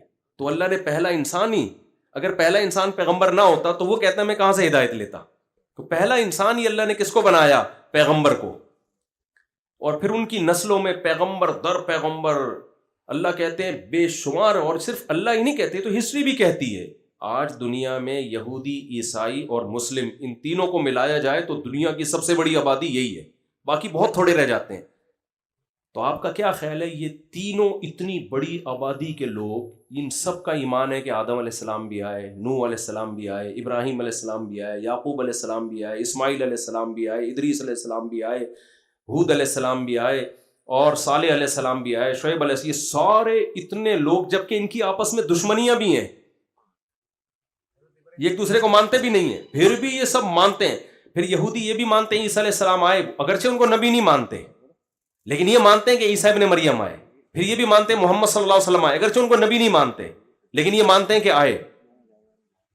تو میرا خیال ہے کسی چیز کو ثابت کرنے کے لیے نا اس سے زیادہ ثبوت کی ضرورت نہیں ہوتی. ایک ایتھیس نے کہا کہ عیسیٰ ابن مریم نام کا تو کوئی شخص گزرا ہی نہیں ہے، یہ تو یہودی، عیسائی اور مسلمانوں نے مل کے ایک شخصیت کو فرض کر لیا ہے۔ میں نے ان سے بولا، میں نے کہا یہ کون سا سن چل رہا ہے؟ 2025۔ میں نے کہا بھائی صاحب اتنی مشہور شخصیتیں تھیں یہ کہ ان کے دنیا سے جانے کے بعد لوگوں نے تاریخوں کو متعین کیا ہے۔ دنیا میں بہت بڑا واقعہ ہوتا ہے تو ہسٹری کو اس واقعے سے جوڑا جاتا ہے نا۔ دیکھو ہم اکثر شادی بیاہ کی بات کر رہے ہوتے ہیں، اگر رمضان آنے والا تو عید کے بعد شادی ہوگی، بقرعید کے بعد میں تمہارا یہ کام کروں، کیونکہ دو بڑے ایونٹ آ رہے ہیں، دو بڑے واقعات ہو رہے ہیں۔ تو انسان جب کسی کو ہسٹری سے جوڑتا ہے نا تو کوئی جو بڑا ایونٹ ہوتا ہے اس سے اس کا لنک جوڑ دیتا ہے۔ 9/11 ایک دنیا میں ایک واقعہ بن، یار یہ واقعہ 9/11 سے پہلے کا ہے یا 9/11 کے بعد کا ہے؟ یہ کووڈ سے پہلے کا ہے یا کووڈ کے بعد کا؟ تو یہ اس کی علامت ہوتی ہے، یہ ایک ایسا واقعہ ہے جس کو سب مانتے ہیں۔ تو ہم کہتے ہیں 2025، کیا مطلب؟ پوری دنیا میں عیسائی دنیا بہت بڑی دنیا ہے، تو اس دن سے وہ الگ بات ہے اس کی کیلکولیشن میں کوئی اونچ نیچ ہو گئی ہو، 2024 ہو 25 نہ ہو یا 26 ہو 25، لیکن یہ کہ ایک ایسی شخصیت کے وجودی کا انکار کر دینا۔ میں کہہ رہا ہوں یہ واقعہ 9/11 سے پہلے کا، آپ نے کہا 9/11 کچھ بھی نہیں بنایا ہوا ہے، تو ایسا نہیں ہو سکتا کہ اتنے مشہور واقعات سے کچھ چیز کو فرضی طور پہ جوڑا نہیں جا سکتا۔ خیر، تو اتنے سارے پیغمبر دنیا میں آئے اور سب کا دعویٰ ایک تھا کہ انسان کو یہ بتایا جائے کہ تمہیں پیدا کیوں کیا گیا ہے۔ آپ کہہ سکتے ہو مفتی صاحب رمضان پہ ہم آپ کا بیان سننے کے لیے آئے تھے، آپ یہ کیا لے کے بیٹھ گئے ہو؟ کہنے والے تھے نا، تو یہ رمضان ہی پہ بیان ہو رہا ہے میرا، یہ میرا بیان کس پہ ہو رہا ہے؟ رمضان پہ ہو رہا ہے، تو اس کے بغیر رمضان سمجھ میں آئے گا نہیں۔ ہمارا اپنا اسٹائل ہے بھائی بات کرنے کا۔ خیر، ایک حکیم صاحب جب بھی علاج کرتے تھے نا ہر ایک کو جلاب آور دوا دیتے تھے، وہ ان کا اپنا حکیموں کا ہوتا ہے نا۔ تو وہ ہمارے حضرت مفتی رشید صاحب بیمار ہوئے، ڈاکٹر ان کے گلا بند ہو گیا تھا، علاج سے فائدہ نہیں ہو رہا تھا، تو حکیم جس کو آتے جس کو کہتے پہلے میرا طریقہ یہ ہے کہ میں پہلے پیٹ صاف کرتا ہوں۔ تو حضرت ویسے ہی دبلے پتلے سے تھے، حضرت نے کہا مجھے نہیں چاہیے بھائی تیری دوا۔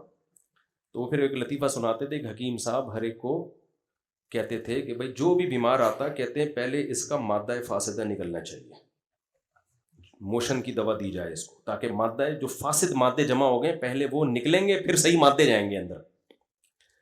تو ایک بہت باریک سا بندہ آیا تو حکیم صاحب نے اس کو بھی وہ جمال گوٹا ٹائپ کی چیز دے دی۔ اس نے کہا حکیم صاحب یہ بیچارہ کہ مادہ ہی نہیں ہے اس میں، فاسد کہاں سے آ گیا؟ حکیم صاحب نے کہا نہیں، مادہ فاسدہ کا نکلنا بہت ضروری ہے، ہر ایک کا اپنا اسٹائل ہوتا ہے علاج کا۔ تو میں بھی نا پہلے آپ کے دماغ میں جو فاسد مادے گھسے ہوئے ہیں نا، سوری کہ ہم انگریز کو اپنا باپ بنا بیٹھے ہیں، ہم ویسٹرن کلچر کو ان قوموں کو کامیاب سمجھ بیٹھے ہیں، اس مادہ فاسدہ کا دماغ سے نکلنا بہت ضروری ہے۔ پھر بھائی رمضان بھی سمجھ میں آئے گا، شوال بھی سمجھ میں آئے گا۔ ایک صاحب حج کرنے گئے، وہ ایتھیس سے مسلمان ہوئے تھے، وہ حج کے دوران ایمان بڑھنے کے بجائے گھٹنا شروع ہو گیا۔ کہنا یار یہ کیا ہے، یوں کنکریاں مار رہے ہو، یہ یوں گھوم رہے ہو، کیا ہے اس کی کیا لاجک نہیں ہے کوئی؟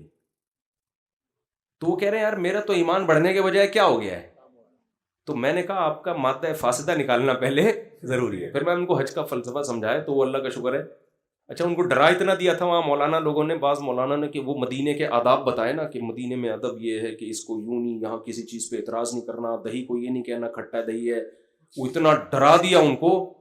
اب ان کو روٹی پسند نہیں آ رہی تو روٹی کو یہ نہیں کہہ سکتے کہ یہ کچی ہے، نمک تیز ہو گیا تو یہ نہیں کہہ سکتے بھائی مدینہ کے کباب ہے وہ، آپ کیسے کہہ سکتے ہو کہ نمک کم ہے؟ مدینہ کے پراٹھے کو یہ کہہ دیا کہ کچے پراٹھے ہیں۔ وہ مولانا صاحب جو انہوں نے اتنا ڈرا دیا نا ان کو، وہ بیچارہ ویسے ہی ایتھیس سے اسلام کی طرف آیا تھا، ایتھیزم سے، اب وہ یہ اتنے آداب سن کے وہ اور ڈر گیا۔ اچھا میں دیکھ رہا تھا، میں نے کہا اس کی بیچارے کی نا کچھ آداب میں یہ ہم سے وہ ادب نہیں ہو پا رہا، کیونکہ جو کھانا کھلا رہے ہو بھائی ایک دفعہ غلط کھلا دیا، دوسری دفعہ غلط کھا، میں غصہ نہیں آئے گا؟ تم پیسے تم نے لیے ہیں اتنے تو کھانا تو صحیح کھلاؤ۔ اچھا جب اتنا آداب اتنے سکھا دیے نا کہ وہ ایک خاتون وہ لڑ پڑی، کہیں روٹی سعودیوں کی روٹی الگ ٹائپ کی ہوتی ہے نا، ہم الگ ٹائپ کی روٹی کے عادی ہیں، تو وہ خاتون نے ہنگامہ کر دیا، بولا ہم سے تم لوگوں نے اتنے پیسے لیے ہیں روٹی تو کم صحیح کھلاؤ نا۔ وہ سارے آداب اس نے سائڈ پر. اس کے بعد سے ہمیں روٹی صحیح ملنا شروع ہو گئی. تو وہ بیچارہ بجائے ایمان بڑھنے کے اس کے اور نیچے آ چکا تھا. تو پھر اس نے کہا یہ کیا ہو رہا ہے, کنکریاں مار رہے ہیں, یہ کیا شیطان ہے یہاں پہ؟ میں نے کہا شیطان میطان نہیں ہے بھائی, یہاں نشانی ہے شیطان کی. تو مادہ فاسدہ کا نکلنا کیا ہے, بہت ضروری ہے. اس لیے وہ حکیم صاحب کا لطیفہ میں مکمل کر لوں نا. تو وہ بندے کو جلاب لگ گئے. لوگوں نے آ کے کہا حکیم صاحب اس کو تو موشن بند ہی نہیں ہو رہے. حکیم صاحب نے کہا مادہ فاسد نکل رہا ہے نا, کوئی اچھی چیز تو نہیں نکل رہی نا, گندا مادہ نکل رہا ہے. جتنا نکلے اتنا اچھا ہے. بھائی روک لے اس کو, کہہ رہے نہیں جتنا نکلے اتنا اچھا ہے. اصل میں حکیم سے روکا نہیں جا رہا تھا وہ. اب وہ کیا کر, بالآخر وہ مر گیا. لوگوں نے آ کے بتایا حکیم صاحب اس کا تو انتقال ہو گیا. حکیم صاحب نے کہا شکر کرو مادہ فاسدہ نکال کے گیا ہے. قبر میں لے جاتا گندی ہو جاتی قبر, صاف ستھرا ہو گئی. یہ تو خیر ایک لطیفہ ہے, لیکن میں آج کل اسی کو فوکس کرتا ہوں کہ پہلے جو ہمارے دماغوں میں فاسد مادے گھسے ہوئے ہیں نا, وہ کیا ہو جائیں, وہ صاف ہو جائیں, تو پھر سب کچھ سمجھ میں آئے گا. اگر میں آپ سے کہوں رمضان کے روزے رکھو تو آپ بولو گے مفتی صاحب آپ ہمارے کیا لگتے ہو یار. میں آپ سے بولوں رمضان میں یہ کرو وہ کرو, آپ کیا کرو گے؟ میں آپ کو ڈراؤں جہنم کی وہی نہیں سناؤ کہ بھئی یہ کرنے سے یہ آگ میں جاؤ گے, یہ کرنے سے جنت. شیطان آپ کے دل میں وسوسے ڈالے گا. یار یہ تو ہر قوم میں موٹیویشن کے طریقے ہوتے ہیں, ہر مذہب میں. پنڈت لوگ بھی جب اپنے لوگوں کو بتاتے ہیں بتوں کے سامنے جھکو, تو وہ بھی تو کچھ ڈراتے تو ہوں گے نا کہ بھگوان کی عبادت نہیں کرو گے تو یہ ہو جائے گا, کرو گے تو یہ ہو جائے گا. مولوی صاحب بھی جب کسی کو نماز کے لیے بلاتے, وہ بھینس والا قصہ ہے نا, ایک مولوی صاحب دیہاتی سے کہتے تھے نماز نہیں پڑھتے تم. اس نے کہا پڑھوں گا, بھینسوں کا نقصان ہوگا. مولوی صاحب نے کہا بھئی آ کے پڑھا کرو, بھینسیں دودھ زیادہ دیں گی. کسی بھی عمل پہ لانے کے لیے کوئی نہ کوئی ترغیب دی جاتی ہے. تو سیاسی ترغیبیں ہوتی ہیں, تو لوگ سمجھتے ہیں کہ یار یہ اسلام نے بھی کچھ ایسی ترغیبیں لگا دی ہیں ساتھ میں تاکہ لوگ اسلام پہ عمل کریں. تو ہر مذہب میں ہوتی ہیں. تو وہ بھینسوں کا میں بہت دفعہ قصہ سنا چکا ہوں, جلدی کر دیتا ہوں. وہ تو وہ دیہاتی فجر پڑھنے آیا تو دیکھا دودھ زیادہ ہونے کی وجہ ایک بھینس مر گئی. ظہر پڑھنے آیا تو دوسری بھینس مر گئی. تو اس نے امام صاحب سے کہا, امام صاحب نے کہا قدرت تمہارا امتحان لے رہی ہے کہ تمہارا ایمان کتنا مضبوط ہے, پابندی سے پڑھو. اثر پڑی, ایک اور بھینس مر گئی نا. بیچارہ پریشان, پھر امام صاحب کے پاس آیا. امام صاحب نے کہا اصل میں تمہارا قدرت امتحان لے رہی ہے, ابھی امتحان شروع ہوا ہے. مغرب پڑھنے آیا, ایک اور بھینس مر گئی. تو ایک کٹا چیخ رہا تھا, اس سے کہا چپ ہو جا, تو خالی 2 نفل کی مار ہے.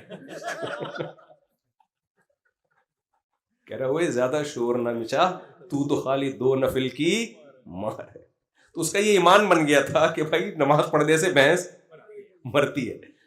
تو جب بھی مولانا لوگ کہتے ہیں جنت میں حوریں ہوں گی, یہ شہد کی نہریں ہوں گی, دودھ کی نہریں ہوں گی, حسین باغات ہوں گے, تو ہمارا لبرل سیکولر طبقہ کہتا ہے بھائی یہ تو منجن ہے جو مولویوں نے بیچے ہوئے ہیں. تاکہ مجھے یاد ایک دفعہ پنجاب میں ہم تھے روزوں میں نا, ایک بڑے لبرل صاحب تھے, روزے تو سبھی رکھ رہے ہوتے ہیں.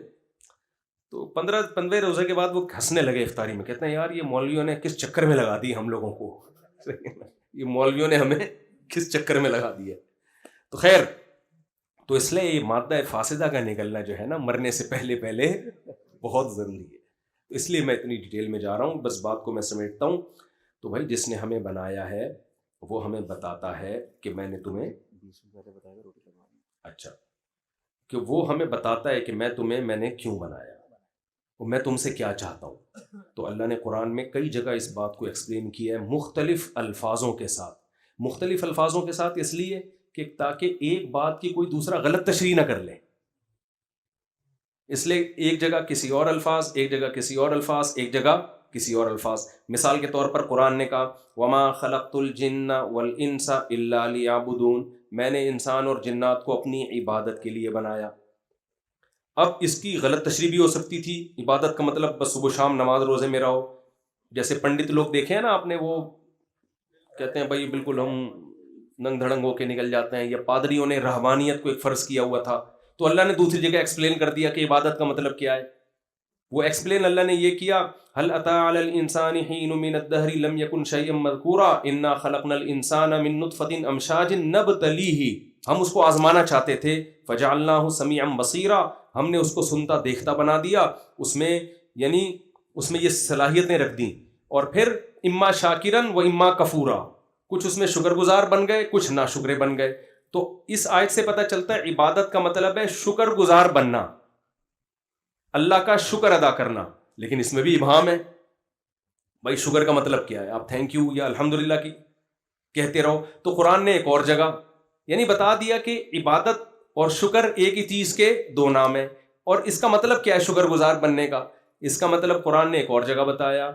قرآن کہتا ہے تبارک الذی بیدہ الملک وہو علی کل شیء قدیر الذی خلق الموت والحیات لیبلوکم. اس نے موت زندگی کو پیدا کیا تاکہ وہ تمہیں آزمائے. ایکم احسن عملا، تم میں اچھا عمل کون کرتا ہے. اب دودھ کا دودھ اور پانی کا پانی، یعنی اللہ کہتے ہیں میں نے تمہیں پیدا کیا اپنی عبادت کے لیے.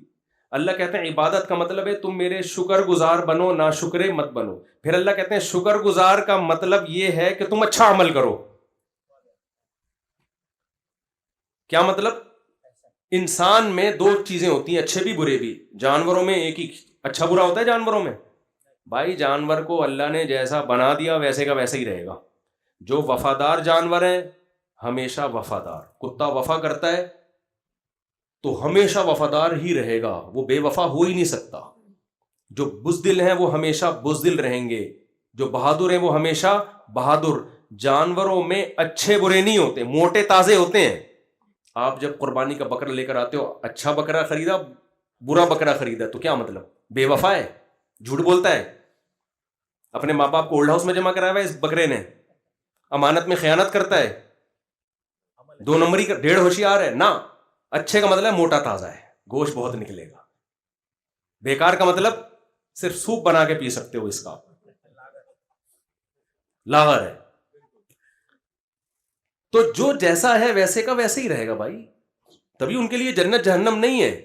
انسان کو اللہ نے یہ صلاحیت دی ہے، اپنے اختیار سے نائس پرسن بھی بن سکتا ہے، بیڈ پرسن بھی بن سکتا ہے، اچھا بھی بن سکتا ہے اور بولیں برا بھی بن سکتا ہے. وفادار بھی ہوتے ہیں انسانوں میں، بے وفا بھی ہوتے ہیں. 1 نمبر کے چور بھی ہوتے ہیں. سب کا ذہن ایک ہی طرف جا رہا ہے. 1 نمبر کے چور بھی ہوتے ہیں، ایماندار بھی ہوتے ہیں. بوڑھے ماں باپ کی خدمت کرنے والے بھی، جان چھڑانے والے بھی، بیوی سے وفا کرنے والے بھی اور بے وفائی کرنے والے بھی، حقوق ادا کرنے والے بھی، حقوق کھانے والے بھی. کیا خیال ہے، ایسا ہے یا نہیں؟ یہ تو سب انسانوں میں. تو اللہ کہتے ہیں یہ کوالٹی میں نے صرف انسان جنات میں رکھی ہے کہ وہ اچھے بھی بن سکتے ہیں اور برے بھی. ان میں کنجوس بھی ہوتے ہیں، سخی بھی ہوتے ہیں. جانوروں میں کنجوس جو ہے وہ ہمیشہ کنجوس ہی رہے گا، جو سخی ہیں وہ ہمیشہ سخی رہیں گے. انسانوں میں کنجوس بھی ہیں اور سخاوت کے دریا بھی ہیں. تو یہ ساری کوالٹیز کس میں پائی جاتی ہیں؟ انسان. اللہ کہتے ہیں بہت ساری مخلوق تھی، انسان کو جو میں نے پیدا کیا، باقی مخلوق کو تو انسان کے لیے بنایا. سخر لکم، سب کس کے لیے؟ تمہارے لیے. سب کچھ تمہارے لیے. تم کس کے لیے ہو؟ دیکھنا چاہتا ہوں کون اچھا بنتا ہے اور کون برا. اب ایک آخری بات، سچی مچی کی آخری بات، یہ جو اچھا اور برا بننا ہے نا، اس میں بھی ایکسپلینیشن کی ہمیں ضرورت ہے. ورنہ انسان 1.5 ہوشیار. انسان پتہ ہے گڑبڑ کیا کرتا ہے. یہ مثال 20 دفعہ دے چکا ہوں میں. آپ نئے لوگ بیٹھے ہیں، آپ کو بھی لازمی دوں گا. میں 20 اس لیے کہہ رہا ہوں کہ جو نیٹ پہ سنتے ہیں کہتے ہیں صاحب 6 دفعہ آپ مثال دے چکے ہو. بھائی مثال اگر خاندانی ہے تو 6000 دفعہ بھی دی جا سکتی ہے نا. کیا خیال ہے؟ آپ سے کوئی قرضہ لینے آ رہا ہے، آپ اس کو بولو کہ میں تمہیں نہیں دوں گا، وہ کہے گا کیوں؟ کہتے مثال دیکھو فلاں بھی تمہارے جیسا آیا تھا لے کے بھاگ گیا. پھر دوسرا آدمی قرضہ لینے آئے گا، بھائی مفتی صاحب قرضہ دے دو، میں کہوں گا فلاں بھی آیا تھا لے کے بھاگ گیا. تو آپ کہو گے یار ایک ہی مثال بار بار ریپیٹ کر رہے ہو. تو میں کیا کہوں گا؟ بھائی عقل مند کے لیے ایک مثال، حالانکہ میرے پاس تو 4 مثالیں ایسی، 5 مثالیں ہوں گی بلکہ، تو انہی کو ریپیٹ کروں گا نا. میں سبزی والا بھی لے کے بھاگ گیا تھا اور فلاں کو دیے تھے وہ بھی لے کے بھاگ گیا. تو ہم نے تو جب بھی کسی کو پیسے دیے الحمدللہ واپس پلٹ کے اللہ کا بڑا فضل ہے. تو اس سے میں یہ کہتا ہوں تجربہ تو آ گیا نا کم از کم. خیر، تو اب دیکھیں مجھے ایک بات بتائیں، میں وہ مثال دیتا ہوں. اچھے اور برے کو ایکسپلین بھی خدا کرے گا تو سمجھ میں آئے گا. انسانوں کے حوالے کر دیں گے نا ہم. یہ چیز بھی یورپین اقوام سے پوچھ رہے ہیں، انگریزوں سے پوچھ رہے ہیں کہ نائس پرسن کسے کہتے ہیں اور بیڈ پرسن کسے کہتے ہیں. انہوں نے اچھائی اور برائی کا کرائیٹیریا چینج ہی اتنا کر دیا ہے کہ ہمیں وہ انتہائی برے ہو گئے بھی اچھے لگ رہے ہیں، اور ہمارے ہاں انتہائی اچھا آدمی بھی برا ہو گیا. معیار ہی کمبختوں نے چینج کر دیا ہے. سمجھ میں آ رہی ہے بات؟ سارا آوے کا آوا ہی بگاڑ دیا انہوں نے. تو اب ہم اس یورپین اقوام کو سامنے رکھ کے کہتے ہیں، ہم کہتے ہیں اچھا وہ ہے جو ٹیکس ٹائم پہ دے. دیکھو وہاں گورے سارے ٹیکس کس پہ دیتے ہیں؟ ٹائم. ٹھیک ہے، یہ بھی اچھا ہونا ہے، میں اس کو نہیں برا کہہ رہا. ٹیکس دیکھو، ہمارے ہر آدمی ٹیکس چوری کرتا ہے. وہ کیسے لائن میں چلتے ہیں، ہمارے یہاں سگنل توڑ کے چلتا ہے. 2-4 چیزیں رہ گئی اچھائی کا کرائیٹیریا، اور کچھ بھی نہیں ہے. اب میں آپ کو مثال دیتا ہوں جو میں اکثر دیتا ہوں، دیکھو اس کو خوب سمجھیے گا، پھر رمضان پہ آؤں گا انشاءاللہ میں. دیکھیں میں رمضان پہ نہیں بھی آیا نا، اب آپ خود آ جائیں گے اگر آپ کے کانسیپٹ کلیئر ہو گئے. مجھے رمضان پہ لانے کی آپ کو ضرورت نہیں ہے، خود ہی آ جائیں گے آپ. اب دیکھو میں آپ کو ایک مثال دیتا ہوں. آپ کی بچی کے لیے کوئی رشتہ لینے کے لیے آیا، آپ نے پوچھا بیٹا کیا کرتے ہو؟ میری شو روم ہے، میں یوں ہے، فلانا ہے، ڈمکانا ہے، وغیرہ ہے وغیرہ ہے. اچھا بیٹا کوئی نشہ وشہ تو نہیں کرتے؟ انکل بس میں چرس پیتا ہوں. آپ اپنی بیٹی کا رشتہ دو گے اس کو؟ بولو نہیں. آپ اس کو بولو گے نائس پرسن؟ دوسرا آیا وہ بھی ساری چیزیں اچھی، چرس پیتا ہے کم وقت. تیسرا آیا سب کچھ اوکے کی رپورٹ، گڑبڑ کیا ہے؟ چرس پیتا ہے. ٹیکس ٹائم پہ دیتا ہے سب کچھ ہے، لیکن پیتا کیا ہے؟ جیب میں تلاشی رہی تو چرس کی پڑیاں نکلی. کیونکہ آپ کی نظر میں چرسیوں کے امیج اچھا نہیں ہے، برا ہے. کیوں برا ہے؟ نالے میں بیٹھے ہوتے ہیں، پھٹے پرانے کپڑے، بغلیں بڑی ہوئی ہوتی ہیں، منہ سے اسمیل آ رہی ہوتی ہے. اب کسی قوم کے مالدار لوگ اگر چرس پینا شروع کر دیں اور دنیا کے ٹھیکیدار بھی وہ بن جائیں، تہذیب کے ٹھیکیدار بھی وہ بن جائیں، لیکن ان کمبختوں کو عادت پڑ گئی سٹے لگانے کی. کیونکہ سٹا چھڑوانے کے لیے جو مذہب کی موٹیویشن چاہیے تھی، جنت اور جہنم کا تصور، وہ موٹیویشن ان کے پاس ہے نہیں.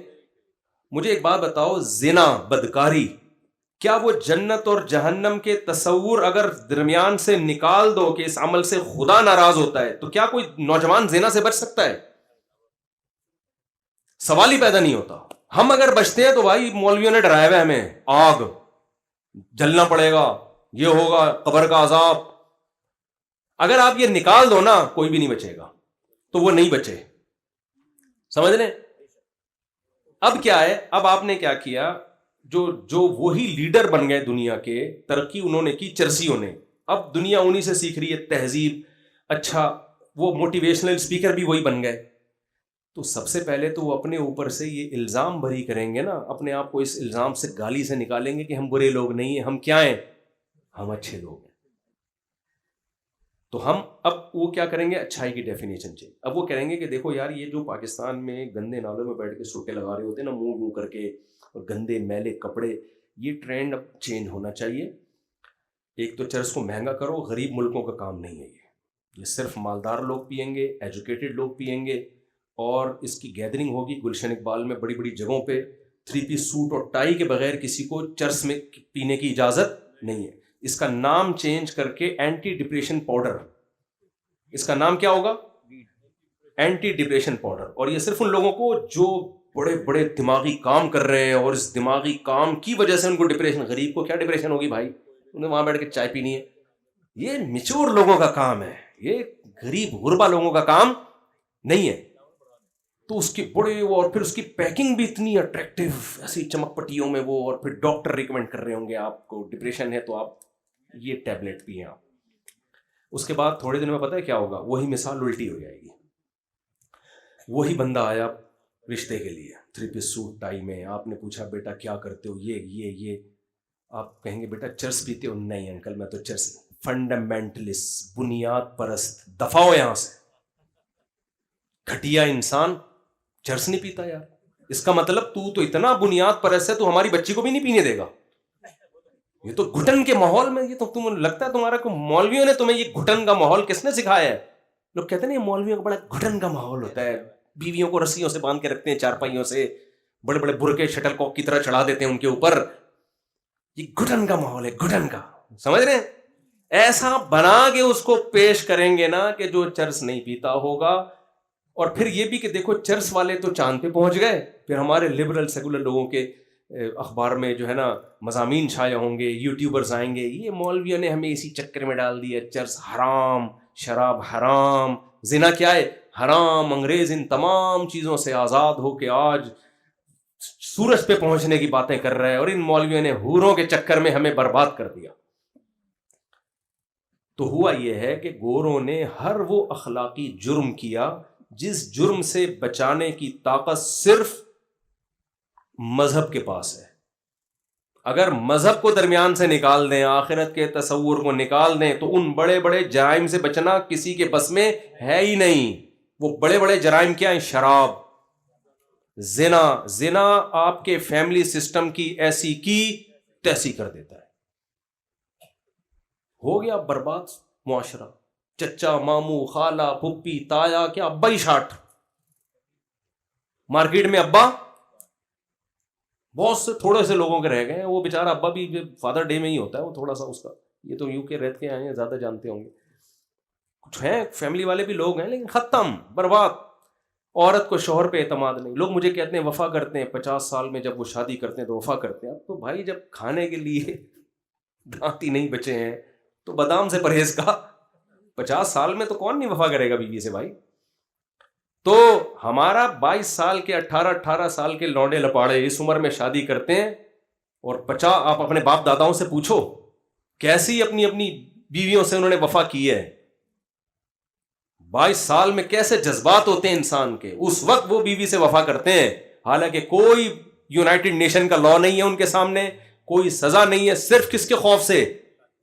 رمضان کو دیکھ لو یار. آپ مجھے آپ ایک بات بتائیں، ڈاکٹر لوگ بھی آج کل کہتے ہیں بھئی فاسٹنگ کرنی چاہیے اور انٹرمیڈنٹ فاسٹنگ کرنی چاہیے، اتنے گھنٹے ناغا. کتنے گھنٹے ناغا کرتے ہیں لوگ؟ بہت مشکل ہے بھائی. ڈاکٹروں کے مشورے پہ بھی جا کے جب انسان عمل کرتا ہے، جب اس کو دیکھ لیتا ہے ایک اٹیک تو ہو چکا ہے صحیح ہے، اور موت اپنے سامنے ناچتی ہوئی، تب جا کے تھوڑا سا ہوتا ہے یار تھوڑا سا ہاتھ روکو. اس میں بھی اتنا ہوتا ہے کہ کافی چلتی رہے. ڈاکٹر اگر کہے نا کہ 12 گھنٹے آپ نے کافی بھی نہیں پینی، تو کہتے ہیں ڈاکٹر صاحب اس زندگی سے موت کیا ہے. تو ڈاکٹر بھی یہ بتا رہے ہوتے ہیں بھائی 12 گھنٹے کی فاسٹنگ کریں، بیچ میں پانی پیتے رہیں، لیمن واٹر پیتے رہیں، کافی چلتی رہے گی، آپ کو تھوڑا سا کچھ بھی یعنی زبان میں ذائقہ رہے گا.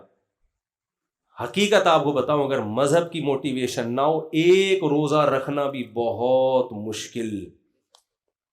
تو مذہب میں یہ طاقت ہے کہ پورا مہینہ آپ سے روزے رکھوا دیتا ہے. وہ مذہب میں یہ طاقت ہے، پوری زندگی آپ کو 20 دفعہ بدکاری کا، زنا کا موقع ملتا ہے، کوئی روک ٹوک نہیں ہے، عورت بھی راضی ہے، آپ بھی راضی ہو، کوئی پکڑے جانے کا خوف نہیں ہے. لیکن مذہب کے پاس یہ طاقت ہے کہ آپ کو زنا سے روک دیتا ہے. مذہب کے پاس یہ طاقت ہے آپ کو شراب سے روک دے. ساری دنیا شراب پی رہی ہے، لوگ پیتے ہیں، اب تو بری بھی نہیں سمجھی جاتی، اور تھوڑے دنوں میں تو فیشن بن جائے گا جس حساب سے ہماری سوسائٹی میں شراب چل رہی ہے. تو اسی طرح بوڑھے ماں باپ کو گھر میں رکھ کے خدمت کرنا، یہ موٹیویشن کہاں سے آئے گی آپ کے پاس؟ یہ مذہب کے. تبھی گورے نے بوڑھے ماں باپ کو اپنی سوسائٹی سے آؤٹ، اور کلچر کا حصہ بن گئی یہ چیز. 18 سال میں خود ہی بچوں کو نکال دیتے ہیں، ان کو پتا ہے اس کا رہنے کا کوئی فائدہ نہیں ہے. تو یہ ساری اخلاقی برائیاں سوسائٹی میں آئیں، فیملی سسٹم تباہ. بھی یو کے نے دیکھو نا، بچے پیدا کرنے پہ انعامات رکھنا شروع کر دیے. کمال کی بات ہے، ہمارا جو لبرل طبقہ ہے نا، یہ ان سے بھی عبرت حاصل نہیں کر رہا. میں نے یوٹیوب پہ ایک ویڈیو دیکھی، یو کے اور کچھ ملکوں نے اعلان کیا بھائی گروتھ ریشو بڑھاؤ، اور اس پہ بڑی بڑی رقمیں انہوں نے رکھی. اور اگلا ہی کلپ تھا، پاکستانی گورنمنٹ کہہ رہی ہے کہ ہمارا گروتھ ریشو بڑھ رہا ہے، اس کو کیا کریں ہم. بھائی جنہوں نے کم کر کے دیکھا، ہمارے پاس تو ینگسٹر ہی ایک سورس آف انکم ہے، جوانوں کا ریشو زیادہ ہے. اور تو ہمارے پاس انکم سورس بہت ہیں، لیکن وہ استعمال تھوڑی ہم کرتے ہیں. اگر یہ گروتھ ریشو ہی کم ہو گیا تو ہمارے بوڑھوں کو گورنمنٹ تھوڑی پالے گی. پھر وہ تو جو گورنمنٹ بھی خود تھوڑی پالتی ہے، جوانوں سے ٹیکس لے کے بوڑھوں پہ خرچ کرتی ہے نا. اچھا یہ بھی ایک ڈرامہ دیکھو، یہ بھی ایک ڈرامہ دیکھو. اچھائی اور برائی کا کرائٹیریا جو چینج کیا ہے نا، اس میں ایک بڑا ڈرامہ یہ بھی کیا ہے. آپ کی تنخواہوں سے 40% ٹیکس. میں ایک ملک میں گیا، نام نہیں لوں گا، وہاں علاج فری. علاج کیا ہے؟ فری. میں تو دھچکا لگا, میں نے کہا یار انسانیت تو اس کو بولتے ہیں. انسان تو ہم تو یعنی کچھ بھی کہہ سکتے ہیں آپ, انسان تو کیا ہے, علاج کیا ہے؟ فری. واہ. بچوں کی ایجوکیشن میں نے کہا وہ فیس کتنی ہے؟ فری. بے سب کچھ فری بھائی, صرف روٹی پانی کا خرچہ ہے. بہت متاثر ہوا میں بلا وجہ اتنا ان کے خلاف بولتا رہتا ہوں. تو ایک دن میں نے اپنے دوست سے پوچھا آپ کی تنخواہ کتنی ہے؟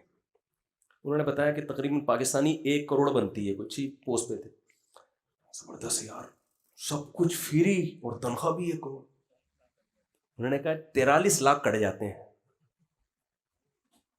مجھے پہلے تو دھچکا لگا, میں نے کہا 43 لاکھ روپے کٹ رہے ہیں؟ کہہ رہے جی. فری کس بات کا ہو گیا بھائی؟ پھر فری کس بات کا ہو؟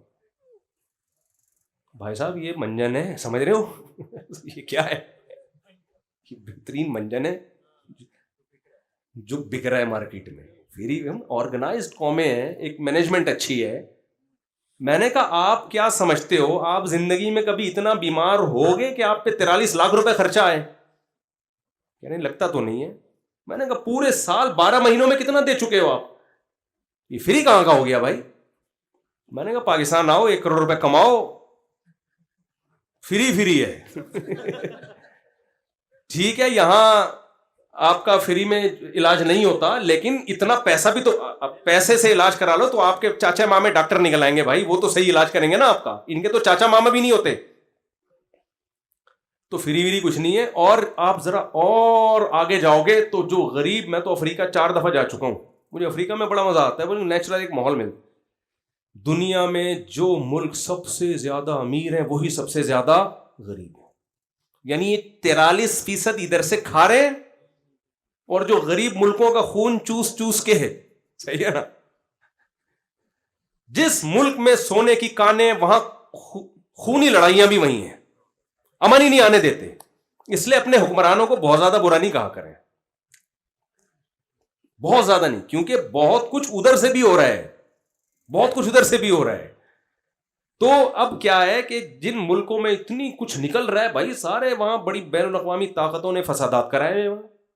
کہیں نہ کہیں لیبیا میں دیکھو نا کیا کیا ہے, یہ سونے کے نوالے کھا رہا تھا وہ ملک. وہاں جا کے ان باہر کی ملکوں نے جا کے ان کی خفیہ ایجنسیوں نے جا کے لڑوایا, بدگمانیاں پھیلا کے کہ یہ قذافی یہ کر رہا ہے, فلانا یہ کر رہا ہے, ان کو لڑا کے برباد کر دیا, سارا بیڑا غرق کر دیا.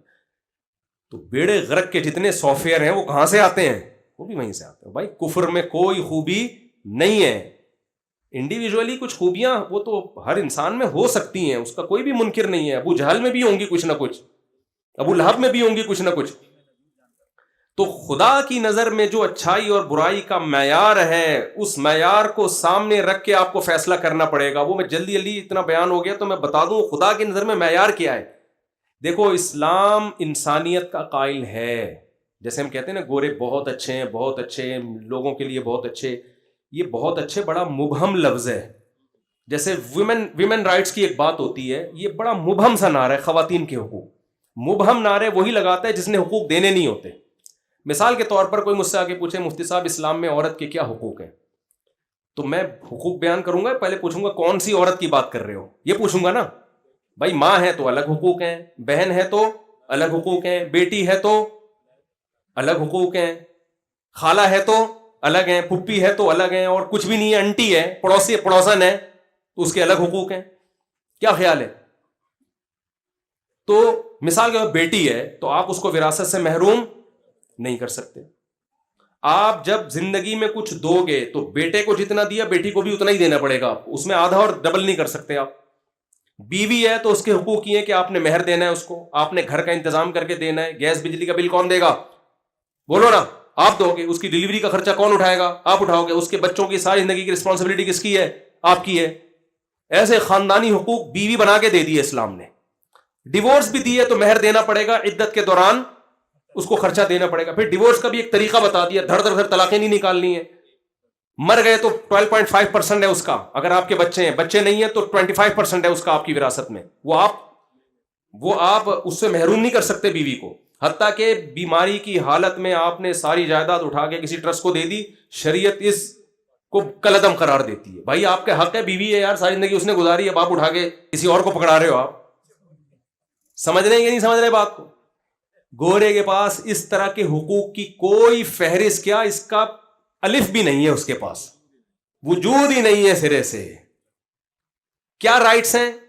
تھینک یو سے بات شروع کرو اور تھینک یو پہ ختم، اس سے زیادہ کچھ بھی نہیں ہے. خواتین کہتی ہیں نا، دیکھو انگریز لوگ کتنے ہنستے کھیلتے مسکراتے اور تھینک یو وینک یو، اور ہمارے میاں گالیاں لے کے گھر آتے ہیں اور سناتے ہیں بات بات پہ غصہ. میں ان سے کہتا ہوں دیکھو، آپ کا نیوٹن کا لا ہے، ہر ایکشن کا ری ایکشن ہوتا ہے. میں بہت ساری چیزیں نیوٹن سے سیکھی ہیں. میں نے کہا گوروں کے ہاں کوئی ایکشن ہی نہیں ہے تو ری ایکشن کہاں سے ہوگا؟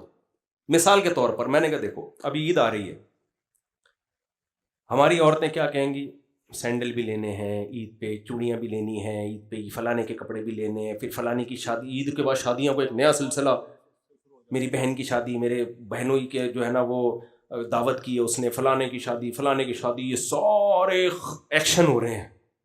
اور یہ کس کی کھوپڑی پہ جا کے وار کرنے ہیں؟ اکیلے آدمی کی. اور جس کی چاروں، تو سوچو چاروں طرف سے فائرنگ ہو رہی ہے، دھاڑ دھاڑ دھاڑ. تو اس ایکشن کے ری ایکشن میں دو چار گالیاں نکل جائیں تو یہ کوئی بڑی بات.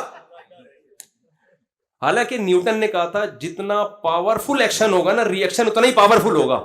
اس حساب سے تو بھائی اللہ نہ کرے کہیں شروع نہ کر دے، چپیٹے ہونے چاہیے، کرے نہیں کہ ایسا نہ شروع کر لیں عذاب میں. میرے پاس تو لوگ آئے ہیں نا یار، عید آتی ہے مزہ، ہمارا تو جنازہ نکل جاتا ہے. آپ گھر سے باہر جا رہے ہو، واپسی پہ 6 انڈے لیتے ہوئے آنا، یہ کیا ہے؟ ایکشن ہے. تو ری ایکشن تھوڑا بہت تو بنتا ہے نا. گوروں میں نہیں ہے یہ کہ بیگم کہہ رہی ہے کرسمس کے موقع پہ مجھے یہ دلائیں، کچھ بھی نہیں دلانا بھائی، کچھ بھی نہیں. پیپر میرج ہے، تم ادھر سو میں ادھر سو، آپس کا موڈ ہوا تو ٹھیک ہے، نہیں ہوا تو اس میں بھی کوئی ایک دوسرے کے پابند نہیں ہے. اس کو تھینک یو کے علاوہ بچا ہی کچھ نہیں بیچارے کے پاس. تو میں تو خواتین سے کہتا ہوں کہ ٹھیک ہے آپ اپنے شوہروں سے بولو کہ آدھا خرچہ ہم اٹھائیں گے، آدھا آپ اٹھاؤ. وہ بھی بھر بھر کے تھینک یو تھینک یو پیش کرے گا. تو یہ حقوق کا تعین اسلام نے کیا. انسانی حقوق اسلام سکھاتا ہے، عورت کو بھی پابند کرتا ہے. ساری ذمہ داریاں مرد پہ نہیں ڈالی ہیں، عورت پہ بھی ڈالی ہیں تاکہ ریلیشن مضبوط ہو. بھائی جب یہ اتنا، اس کو میں نے اتنی ذمہ داریاں ڈال دی ہیں تو اس کی پرمیشن کے بغیر آپ گھر سے باہر نہیں جا سکتی. اس کی پرمیشن کے بغیر آپ کسی کو گھر میں نہیں بلا سکتی. اگر کسی مرد سے بات کرتی ہو اور اس کو ناپسند ہے تو آپ بات نہیں. گورے کا تھوڑی پابندیاں، یہ ان کا پرسنل مسئلہ ہے بھائی، پرسنل آزاد. تو ریلیشن کی ایسی کی تیسی ہو گئی. صرف اسٹیٹ کے ساتھ ریلیشن ہوتا ہے، جبکہ اسٹیٹ کا کام اسٹیٹ سے ریلیشن مضبوط کرنا نہیں ہوتا. اسٹیٹ کا کام ہے آپس کے جو ریلیشن ہے ان کو، ان کی مینج کرنا کہ کوئی کسی کا حق تو نہیں کھا رہا. سارے حقوق اسٹیٹ ہی کے ہیں. تو ہم جو ٹیکس نہیں دیتے غلط کرتے ہیں، دینا چاہیے، لیکن اس کی بیس کنجوسی نہیں ہے. کنجوسی نہیں ہے. کنجوسی ہوتی تو اتنی زکاتیں تھوڑی نہیں کر. مسلمانوں کے خالی تہوار دیکھ لو آپ، خالی بقرعید دیکھ لو بھائی، کسی ساری دنیا کے سارے تہواروں کو جمع کرو، اس پہ جو خرچہ ہوتا ہے اور انسانیت کو فائدہ ٹکے کا بھی نہیں ہوتا. صرف ایک بقرعید کے تہوار کو دیکھ لو، اس پہ مالداروں کا کھربوں خرچہ ہوتا ہے اور فائدہ دبا کے غریب لوگ اٹھاتے ہیں اس کا. اور اسلام نے بھی گوشت رکھا ہے. وجہ کیا ہے؟ میں بھی افریقہ میں ہو کے آیا ہوں نا، تو مجھے پتا چلا کہ یہ جو صدقات و خیرات میں اسلام نے بہت جگہوں پہ خود متعین کر دیا یہ دو. وہاں کیا کرتے ہیں لوگ، کہتے ہیں یہاں عیسائیوں پہ پیسے دیتے ہیں، شراب میں اڑا دیتے ہیں. گوشت تو انسان کی بنیادی خوراک ہے. جب آپ قربانی کرو گے تو گوشت ہی دو گے. غریب اس کو سٹے بازی میں گٹکے میں نہیں اڑا سکتا اس کو. گوشت تو ہماری باڈی کے لیے انتہائی ضروری چیز ہے. تو اچھائی اور برائی کا معیار کیا کر کے رکھ دیا، ایسی کی تیسی کر دی انہوں نے. تو یہاں بھی ہمیں گائیڈنس چاہیے. سمجھ میں آ رہی ہے بات کہ اچھائی کی ڈیفینیشن کیا ہے؟ تو وہ ڈیفینیشن ہے، سب سے پہلے تمہارا ریلیشن کریٹر کے ساتھ ہونا چاہیے. اگر آپ خدا کو اپنی فہرست سے نکالتے ہو، لوگ ایک نعرہ لگاتے ہیں سب سے پہلے انسانیت ہے، مذہب اس کے بعد ہے. یہ غلط نعرہ ہے. یہ بھی یوں سمجھیں کہ ایک بری چیز کو اچھے لبادے میں اوڑھ کے پیش کیا جا رہا ہے. ہونا یہ چاہیے کہ مخلوق کا آپس میں ریلیشن سے پہلے سب سے پہلے خالق اور مخلوق کے ریلیشن کو فوکس کرنا چاہیے. بنا دیکھو ماں باپ کا رشتہ پہلے ہے بہن بھائیوں کا پہلے ہے؟ ماں باپ کا پہلے نا. تو خالق اور مخلوق کا پہلے ہے, تبھی حدیث میں آتا ہے لا طاعت لمخلوق فی معصیت الخالق, خدا کو ناراض کر کے مخلوق کو خوش نہیں کیا جا سکتا. اب کوئی نامحرم خاتون ہے, آپ سے ہنس ہنس کے بات کر رہی ہے اور آپ اس سے بات نہیں کرتے تو اس کا دل ٹوٹ رہا ہے. میرے پاس آتے ہیں نا فون, اب تو بہت کم اٹھاتا ہوں میں, کہ جی وہ میرا بوائے فرینڈ تھا, میں نے اس کو منع کر دیا, بلاک کر دیا, تو وہ خودکشی کے خیالات آ رہے ہیں, اس کا دل توڑنے کا مجھے گناہ تو نہیں ہوگا؟ ویسے ویسے بیوقوف دنیا میں پڑے ہوئے ہیں یار. میں کہتا ہوں آپ اس کو خودکشی کرنے دو, نہیں کرے گا تو آپ کو گناہ ملے گا, سمجھ رہے ہیں؟ کیونکہ آپ نہیں جبھی کرے گا جب آپ اس سے بات چیت کرو گے. تو اس کو بولو بھائی تو کھمبے سے چپک کے مر جا, تو کھائی سے نیچے گر کے مر جا, اس کا گناہ آپ پہ نہیں ہوگا. کیونکہ سب سے پہلے ریلیشن کس سے بنانا ہے؟ ہاں, شوہر آپ کے غلط ایٹیٹیوڈ کی وجہ سے اگر خودکشی کے خیالات آ رہے ہیں, پھر اللہ پوچھے گا کہ میں نے اس سے تمہاری شادی اس سلسلے میں نہیں کرائی تھی کہ برین ہیمریج سے کوئی خاتون آئی. خواتین بیان سن رہی ہیں تو ان جیسی خواتین کے بارے میں بات نہیں کر رہا, ان کے علاوہ ٹائپ کی خواتین کے بارے میں بات کر رہا ہوں. وہ ایک خاتون, میرے ایک آدمی لایا اپنی اماں کو میرے پاس نا, کہ بہت ہمارا جینا حرام کیا ہوا ہے اماں نے نا. تو میں نے جب بلایا, وہ بولے جا رہی ہیں, چپ ہی نہیں ہو رہی, میری سن نہیں رہی, خود بولے جا رہی ہیں. میں سوچنے لگا کہ یار ان کا شوہر کیسے رہتا ہوگا ان کے ساتھ. تو میں نے کہا آپ کے شوہر زندہ ہیں؟ کہتے نہیں, وہ تو 10 سال پہلے انتقال کر چکے تھے. میرے دل میں بات آئی فوراً, برجستہ منہ پہ, لیکن میں بریک لگا کے روکا اپنے آپ کو نا. میں نے کہا یعنی شادی کو ان کے 30 سال ہو گئے تھے. میں نے کہا بڑی بات ہے, 20 سال نکال لیے اس میں, بڑی بات ہے کہ اس نے. وہ ایک آدمی کی بیوی بیمار تھی نا ہاسپٹل میں, تو وہ باہر بیٹھا ہوا تھا بینچ پہ, تو ڈاکٹر نے آ کے بتایا کہ بس اب چند گھنٹوں کی مہمان ہے. بہت ایک افسوس کے ساتھ اس آدمی کی لمبی آہ بڑھی اور کہا کہ ڈاکٹر صاحب جہاں اتنے سال صبر کیا 2-3 گھنٹے. اچھا یہ جو خواتین بیان سن رہی ہیں ان کے بارے میں بالکل نہیں ہو رہی ہے بات. وہ خواتین کہتی ہیں ہمارے خلاف بات کر رہے ہیں, آپ کے نہیں, ویسے ایک لطیفہ ہے. تو بھائی اچھائی اور برائی کا جو معیار ہے وہ کون بتائے گا؟ وہ اللہ بتائے. تو اللہ کہتے ہیں سب سے پہلے ریلیشن کس سے ہونا چاہیے؟ خدا. تو اللہ نے اچھا اس کے بعد مخلوق کا آپس میں, ان 2 ریلیشن کا نام اسلام ہے. سمجھ رہے ہیں؟ مخلوق کے ریلیشن کو بھی ایکسپلین کیا, باپ کا کیا حق ہے, ماں کا کیا حق ہے, بہن کا کیا حق ہے, بیٹی کا کیا حق ہے, بیٹے کا کیا حق ہے, بہو کے ساتھ کیسا ریلیشن ہوگا تمہارا. بہت سارے ڈیپ میں جا کے اتنے حکام کے ایک ایک ٹاپک پر گھنٹوں بیانات ہو سکتے ہیں. ایسے لاوارث نہیں چھوڑ دیا کہ بس ہیومن رائٹس اور ویمن رائٹس, نہ غیر مسلموں کے الگ حقوق بتائے, جانوروں تک کے حقوق. میں نے ایک دفعہ جانوروں کے حقوق پر بیان کرنا تھا, اتنی حدیثیں 1.5-2 گھنٹے جانوروں کے حقوق پہ بیان ہوا ہے, کہیں لاوارث نہیں چھوڑا. پھر خدا سے ریلیشن, اس کے لیے بھی خالی پیلی کا ریلیشن نہیں, انگریز کا ہوتا ہے ریلیشن کتنا, اوہ مائی گاڈ. حیرانی میں وہ کیا کہتا ہے, بولو اوہ مائی گاڈ. اس سے زیادہ کچھ نہیں. گاڈ کیا کہتا ہے, شراب پیو نہیں پیو, چھوڑا یار یہ پادریوں کی باتیں ہیں, اس کو سائڈ پہ رکھو. ہومو سیکشولیٹی سوسائٹی میں لیگل کر دی, بھائی ان دونوں کا پرس. غفار کی شادی 17 سے ہو رہی ہے تو سبکتگین کو تکلیف کیوں ہو رہی ہے اس میں؟ ہومو سیکشولیٹی کو اتنا پھیلا دیا. میں تو کہتا ہوں کیسا یار, اللہ کا شکر کرو اللہ نے ہمیں مسلمان بنایا, ورنہ یہی ایک چیز میں گائیڈنس نہ ملے تو انسان پاگل ہو جائے. میں وہ باہر گیا, میں نے پوچھا ان گوروں سے, پوچھو یہ جو جس کے قائل ہیں کہ تم جب بیٹے کی شادی کرو گے تو بہو کون سی ہوگی, داماد کون سا ہوگا, اس میں کتنی بڑی کنفیوژن میں انسانیت کو ڈال رہے ہو بھائی. پاگل ہو گئے بیچارے, برباد ہو گئے یار. تو اللہ سے ریلیشن کے لیے بھی اللہ نے کہا صرف اتنا کافی نہیں ہے, اوہ مائی گاڈ, بلکہ 5 ارکان دیے.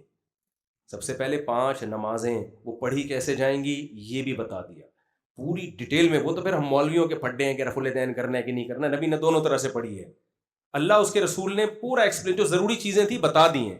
لوگ کہتے ہیں اتنی نمازوں میں اختلاف ہے, بھائی کہاں اختلاف ہے؟ سب کے نزدیک نماز میں پہلے قیام ہوگا, پھر رکوع ہوگا, پھر قومہ میں جائیں گے, پھر 2 سجدے ہیں. کوئی ایسا فرقہ دیکھا جو 2 کے بجائے 3 سجدے کہتا ہو؟ تو سب کو جو تھوڑا سا, یہ تو اتنا تو اس امت میں اختلاف ڈالا گیا ہے تاکہ اس امت کو اختلاف کرنے کی بھی سلیقہ آئے کہ کیسے اختلاف کیا جاتا ہے. آمین سب کہتے ہیں, کوئی زور سے کوئی آہستہ. اب اس پہ ایک مولوی تقریر کر رہے ہیں, جو آہستہ آمین کہے وہ جہنم میں ہوگا, دوسرا جو زور سے آمین کہے. تو یہ مولویوں کے پھڈے ہیں, یہ اسلام کا قصور بولو یہ اسلام کی ٹینشن نہیں ہے، تو مولویوں کے بنائے ہوئے ہیں کہ اس پہ اتنا ایکسٹریم لیول پہ چلے جاتے ہیں. سب کے نزدیک صبح صادق کے وقت روزہ شروع ہوتا ہے، غروب آفتاب میں. سب کے نزدیک رمضان میں ہی رکھنے ہیں روزے، شوال میں نہیں ہے جو فرض روزے ہیں. عید بھی متعین ہے، بقرعید بھی متعین ہے. چاند کے پھڈے وہ تو مینجمنٹ کی گڑبڑ کی وجہ سے ہے نا. اسلام نے بتایا بھائی یہ رائٹ گورنمنٹ کے پاس ہے کہ عید کب ہوگی اور بقرعید کب ہوگی. سعودی عرب میں کوئی پھڈا نہیں ہوتا کیونکہ مضبوط حکومت ہے. ہمارے یہاں کو پتہ ہی نہیں چل رہا ہوتا، ہر آدمی اٹھ کے وہ چاند کا اعلان کر رہا ہوتا ہے. ہو سکتا ہے پشاور میں ہو چکی ہو عید، خیر اتنی نہیں ہو رہی. تو وہ کہتے ہیں ہم یہاں کراچی والے غلط ہیں. اب میں اس بحث میں نہیں پڑھتا کہ ہم غلط ہیں، وہ یہ ہلال کمیٹی صحیح ہے، ہلال کمیٹی غلط ہے، ایک الگ بحث ہے. تو موٹی موٹی چیزیں ساری ایکسپلین کر دی. لا تقربوا الزنا، زنا کے قریب بھی مت پھٹکو. انما الخمر والمیسر، شراب جوا حرام ہے. انشورنس کو ہم کیوں غلط کہتے ہیں؟ ہمیں شوق نہیں ہے بھائی. یہ یہودیوں نے گیم کھیلا ہے دنیا سے پیسے. یہ ایسے ہی ہے میں آپ چاروں سے 1-1 کروڑ روپے لے لوں اور آپ کو سیکیور کروں، اگر آپ کی ٹانگ ٹوٹ گئی تو میں ہوں نا. اور بھائی ٹانگ ایک کی ٹوٹے گی صحیح ہے نا، اور 3 کے پیسے تو کھا گیا.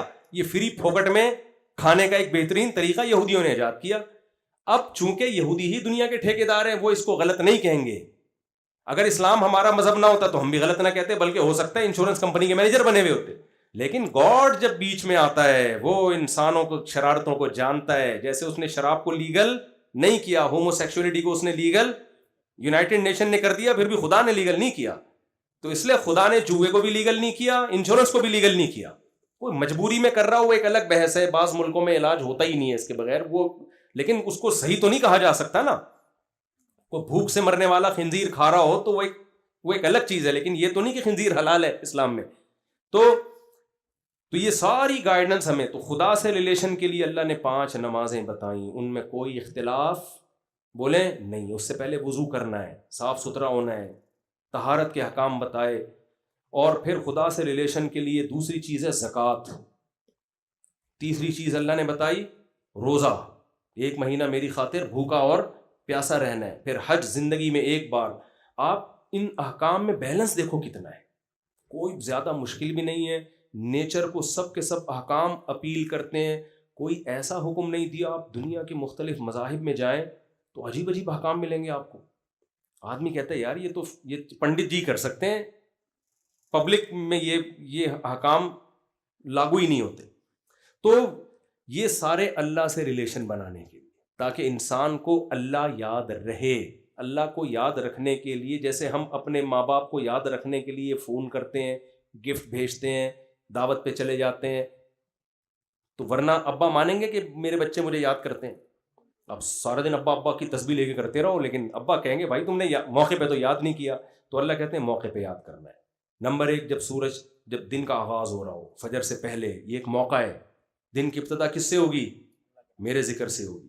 پھر جب سورج ڈھلنا شروع ہو، یہ ٹائم میں بہت بڑی چینجنگ ہو رہی ہوتی ہے، اس چینجنگ کے وقت بھی نماز پڑھنی ہے. پھر عصر کے وقت میں ایک ٹھنڈا ٹائم ہوتا ہے، کلائمیٹ چینج ہو رہا ہوتا ہے، اس میں بھی. پھر سورج غروب ہونے کے وقت چینج ہو رہا ہوتا ہے، اس میں بھی. یہ 5 ٹائم جو نمازوں کے رکھے ہیں، اس میں زمین میں بہت بڑی تبدیلی ہو رہی ہوتی ہے. ہر تبدیلی کے وقت اللہ نے ہمیں نماز پڑھنے کا حکم دیا. پھر سال میں 1 دفعہ رمضان، 2 دفعہ ہوتے ٹینشن میں آ جاتے، 1 مہینے سے کم ہوتے تو کوئی ٹینشن ہی نہ ہوتی. اور پھر یہ دیکھو اسلامی مہینوں میں یہ، حالانکہ اس وقت بھی یہ شمسی مہینے تھے، جنوری فروری مارچ اس وقت بھی تھے، لیکن اسلامی مہینے میں، تاکہ کسی کنٹری میں جب آپ رہتے ہو تو اگر آپ نے بہت لمبے روزے رکھے ہیں تو آپ کو سہولت دی جائے بہت چھوٹے روزے. ناروے میں جن لوگوں نے گرمیوں میں روزے رکھے 20-20 گھنٹوں کے، تل ملا جاتے تھے، فون کرتے تھے مجھ سے آپ کیسے؟ میں کہا بھائی رکھو، سردیوں میں مزے بھی کون اڑائے گا؟ تم ہی اڑاؤ گے مزے سردیوں. تو اس میں ایک حکمت یہ بھی ہے کہ وہ گھومتا ہے. تو یہ سارے احکام اللہ نے دیے، انہی کی ایک کڑی کیا ہے بھائی؟ رمضان. تو یہ آپشنل نہیں ہے. غامدی صاحب نے فتویٰ دے دیا کل صبح آپ کا پیپر ہے تو آپ روزہ چھوڑ سکتے ہیں، تو وہ فتوے کی شریعت میں کوئی حیثیت بولیں نہیں ہے. اسلام کے احکام آسان ہیں، لچک نہیں ہے. دنیا کے کوئی بھی لا جب بنایا جاتا ہے نا، اس میں فلیکسیبلٹی اگر رکھ دی جائے تو پھر وہ لا ہی ناقص ہوتا ہے. مثال کے طور پر بس ایک آخری مثال دیتا ہوں. دیکھو سورج غروب ہونے سے 2 سیکنڈ پہلے آپ نے روزہ کھا لیا، روزہ ہو جائے گا؟